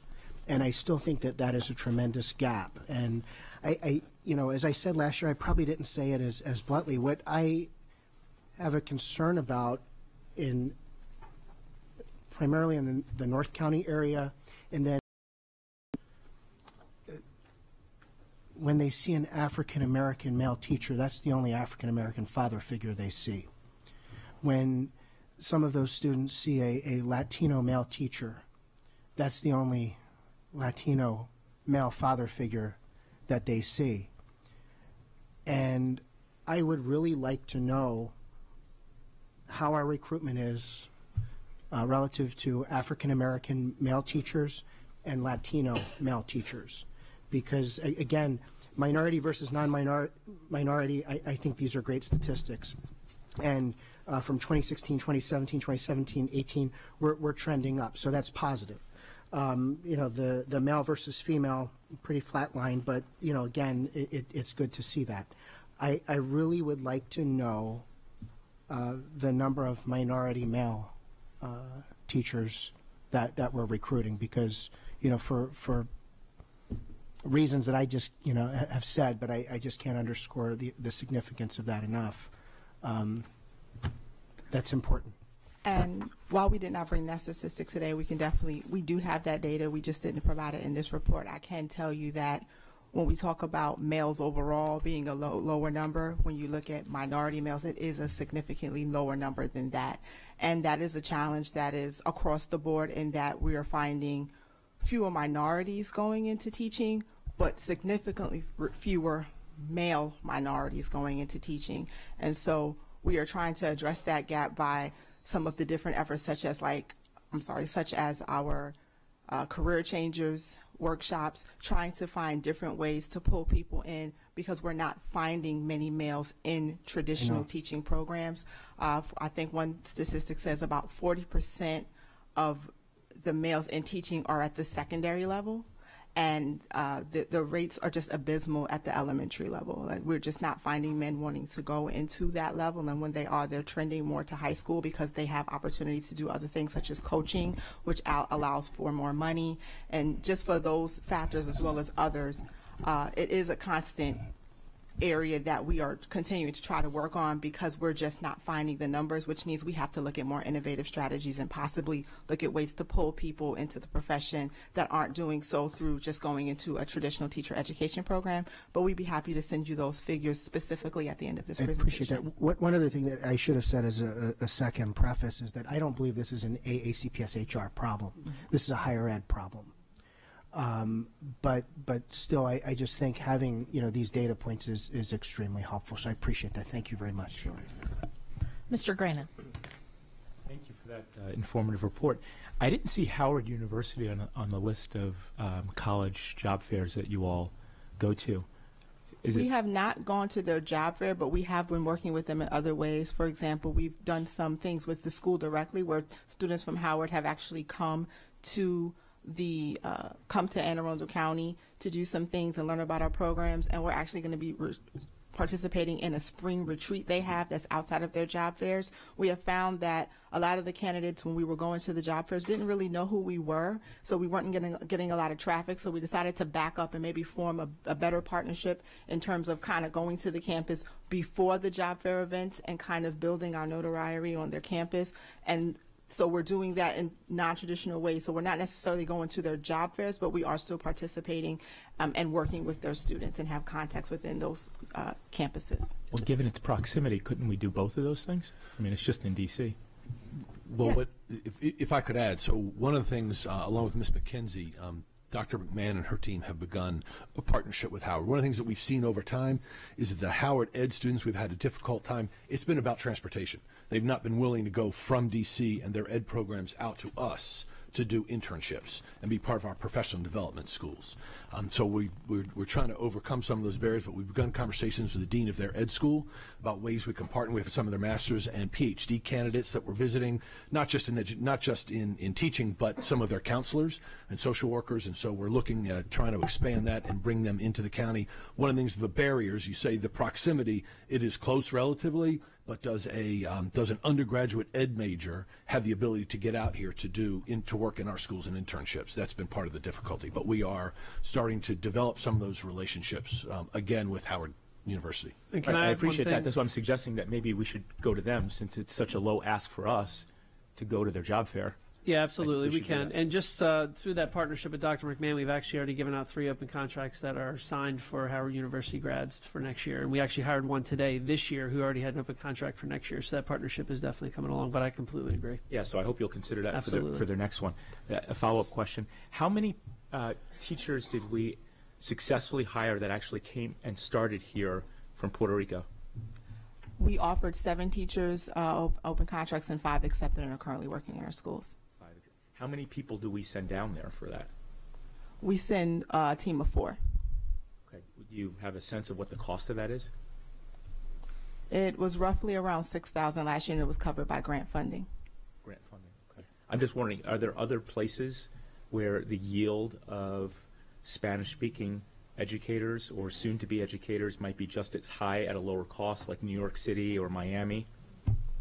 We have tried both of those areas. We haven't found as much success because they can find jobs there. We found that in Puerto Rico there is more of a desire to come to the States, and so therefore in our first effort, which was in the summer, which really is way after the recruitment season, the main recruitment season, the fact that we had 50 people coming out to want to interview and actually were able to offer 5 people jobs was actually quite good. And then we realized that if we were to start going earlier, like other school systems in the spring, we might be able to even yield larger numbers of people that are actually looking to come to the area, looking to relocate. Sometimes in New York and Florida, because there are so many schools, a lot of people want to stay within those communities.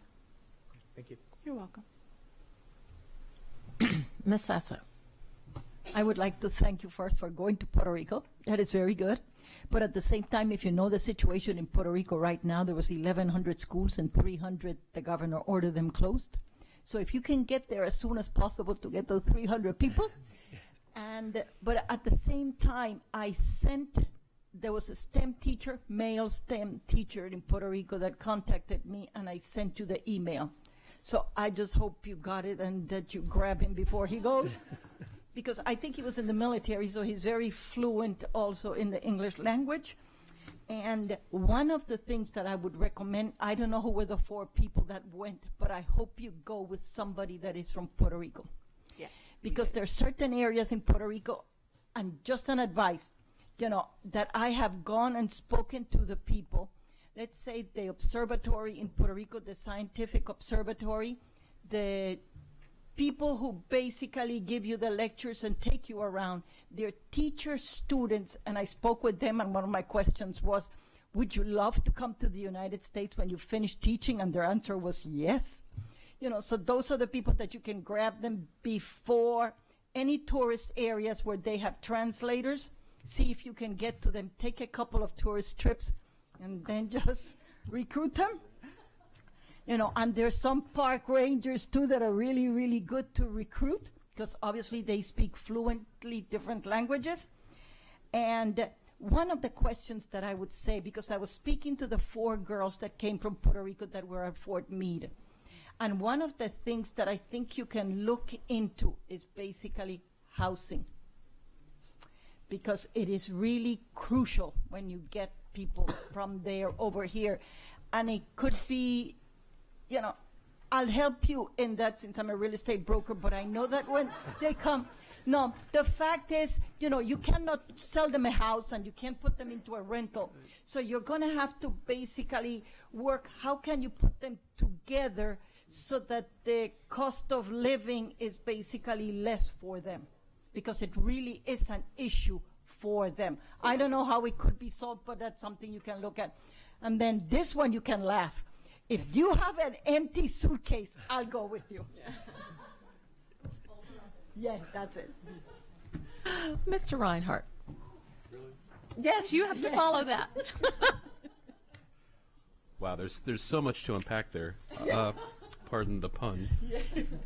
Okay, so I'm gonna go way back to Mr. Gilliland, asking about diverse male candidates and diverse males currently working in the system. I can tell you anecdotally that in my time at North County, I was proud to hire the only African American male working in an academic capacity at the school that year. That was quite a surprise for me, but it was clear as soon as Mr. Harris started with us, his classroom was flooded with impromptu meetings and chats from our students who were just waiting to have a person who looked like them in the building. That leads me to that we offered 188 open contracts, 96 accepted.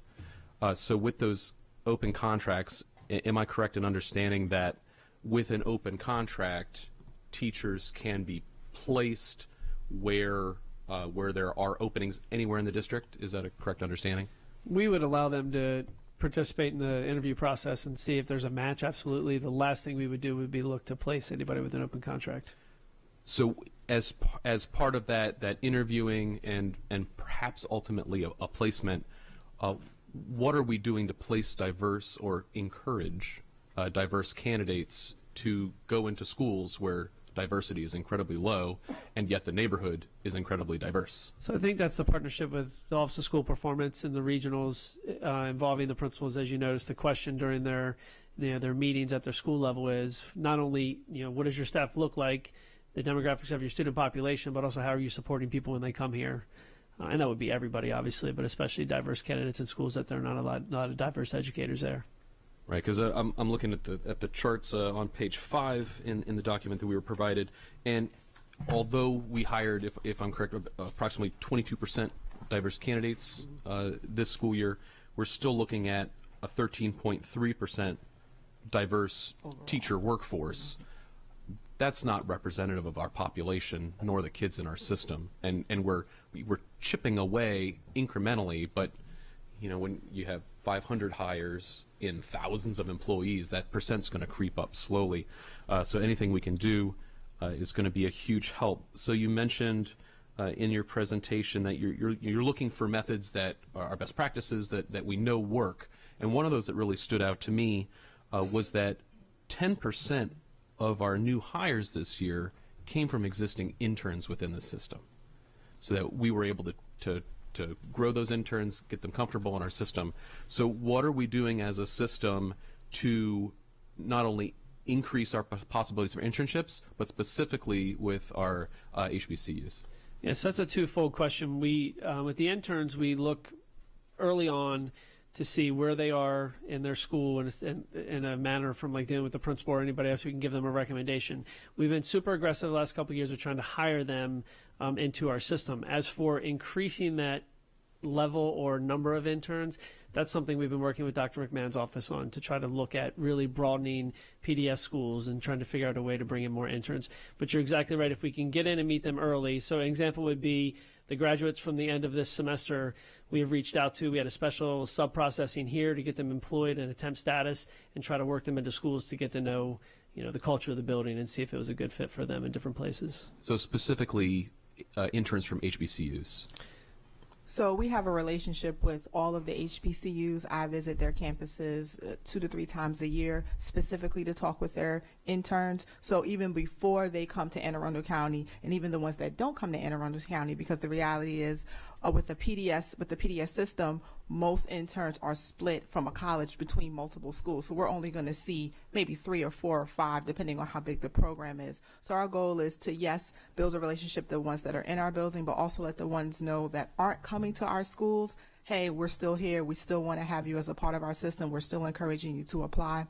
We're also very aggressive with principals in that within the first 6 to 8 weeks of the internship, we're reaching out to the principals and saying, hey, tell us who your rock stars are. Tell them who's dynamite, because they're going to be really the best people to let us know who should get an open contract, who should be moving on quickly because another district is going to snap them up. That's how we partner with our schools to determine where are our strong interns. During our visits as recruiters, we try to visit those interns' classrooms, make sure they know who we are, make sure that they've applied online to our system. So we're trying to do as much as we can to let them know that we want you here. We know you may not do your entire internship here, but before they leave, we want to make sure we have some interaction with them. And those who are extremely strong, we try to make sure they don't leave us without receiving an open contract if it's warranted. Mm-hmm. So we also saw some statistics of once we have the candidates, they're hired, they're now teaching. We're doing good work here in eliminating what we could call a retention gap between our minority and non-minority candidates. I'm on page 7, chart 1, or chart I, excuse me. And so it's certainly in 16-17, we've really chipped away at that. So we all know about Right Start Advisors and what they're doing in the building. What are we specifically doing to see these results that are specifically geared to retaining our diverse candidates, especially our new teachers?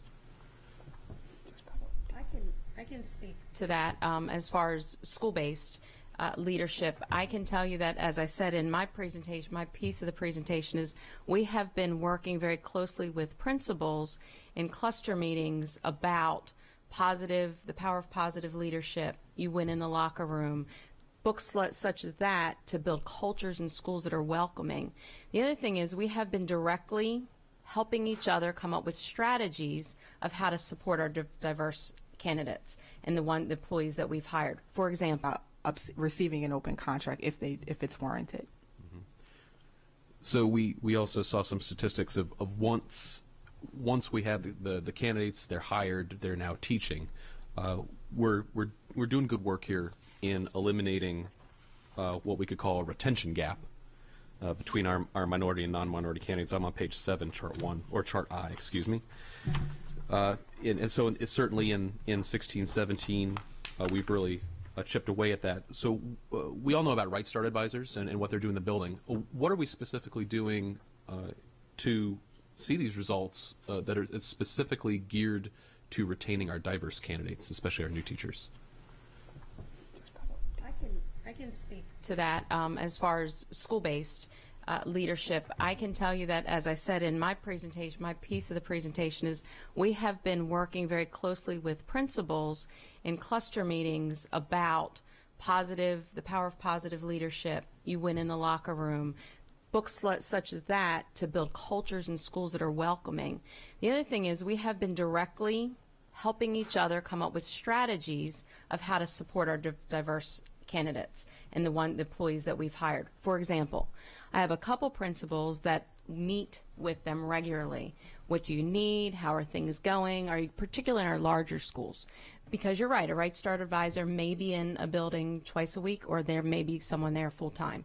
The other part is we do have a liaison at each school that helps new teachers, the building teacher liaison, the new teacher liaison in each school, that builds relationships with all the new teachers and supports them, tells them where things are, makes them feel welcome. It's all those unsaid norms that people need to learn, and we help them with that, make them feel comfortable and welcome. So we've done a lot with that over the last couple years. We've increased our efforts and have been purposeful about doing so. So helping each other with strategies and what's working, and we see principals implementing those every day.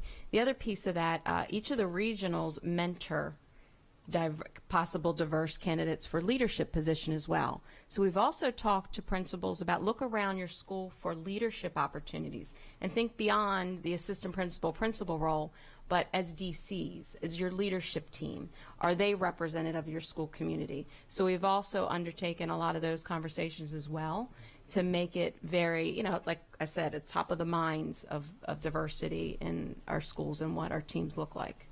Great, and thank you for anticipating my next question about what do we do to grow leadership opportunities for our diverse teachers. Let's see. So we certainly realize with the current low unemployment levels how challenging it can be to attract talented, let alone diverse candidates. So one of the things I think Anne Arundel County can really be proud of is how many homegrown teachers we have here. How many folks grew up in the system and stay in the system. What are we doing to continue to encourage our young people here in Anne Arundel County to pursue education as a viable career?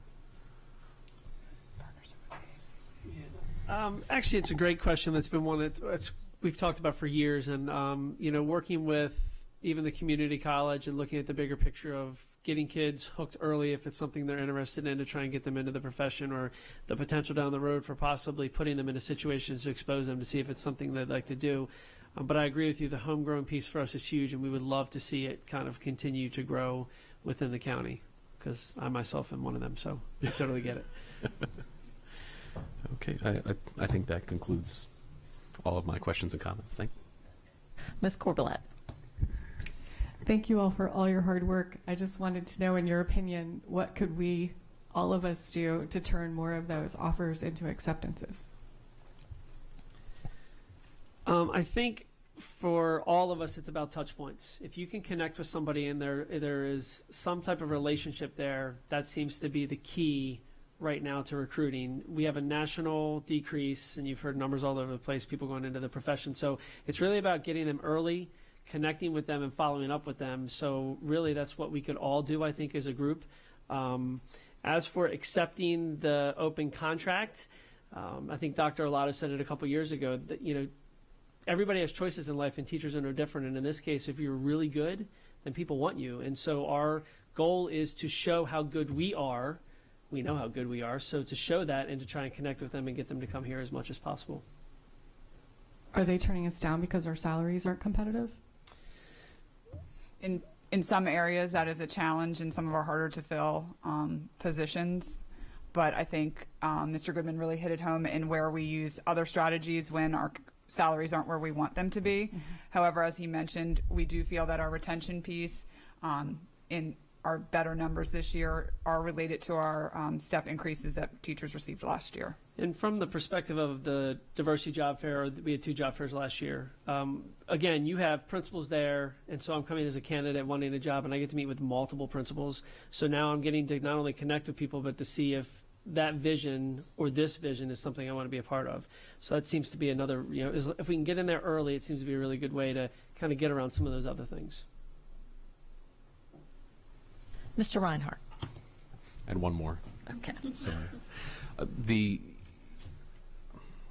We've seen a lot of this presentation of the time we take in the spring of doing our diversity recruitment efforts. Are we going to repurpose any of that money from the weekend that we're now rearranging to look at off-season, such as a late fall diversity fair, in order to encourage our winter grads? That is something we could look into. We do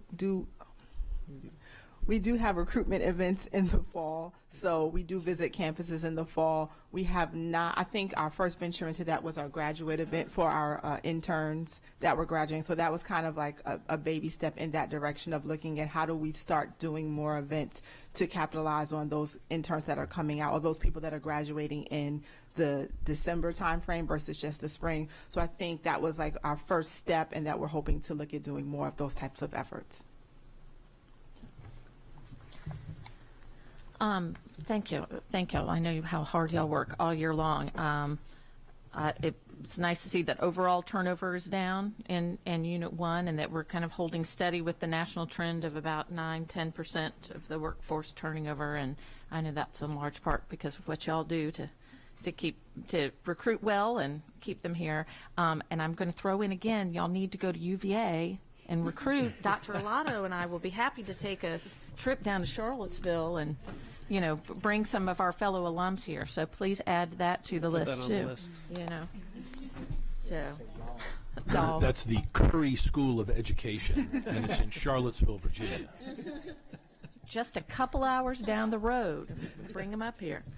So, all right. Well, are there any other board questions or comments? Any public comment? All right. Thank you so much. Thank you. Thank you.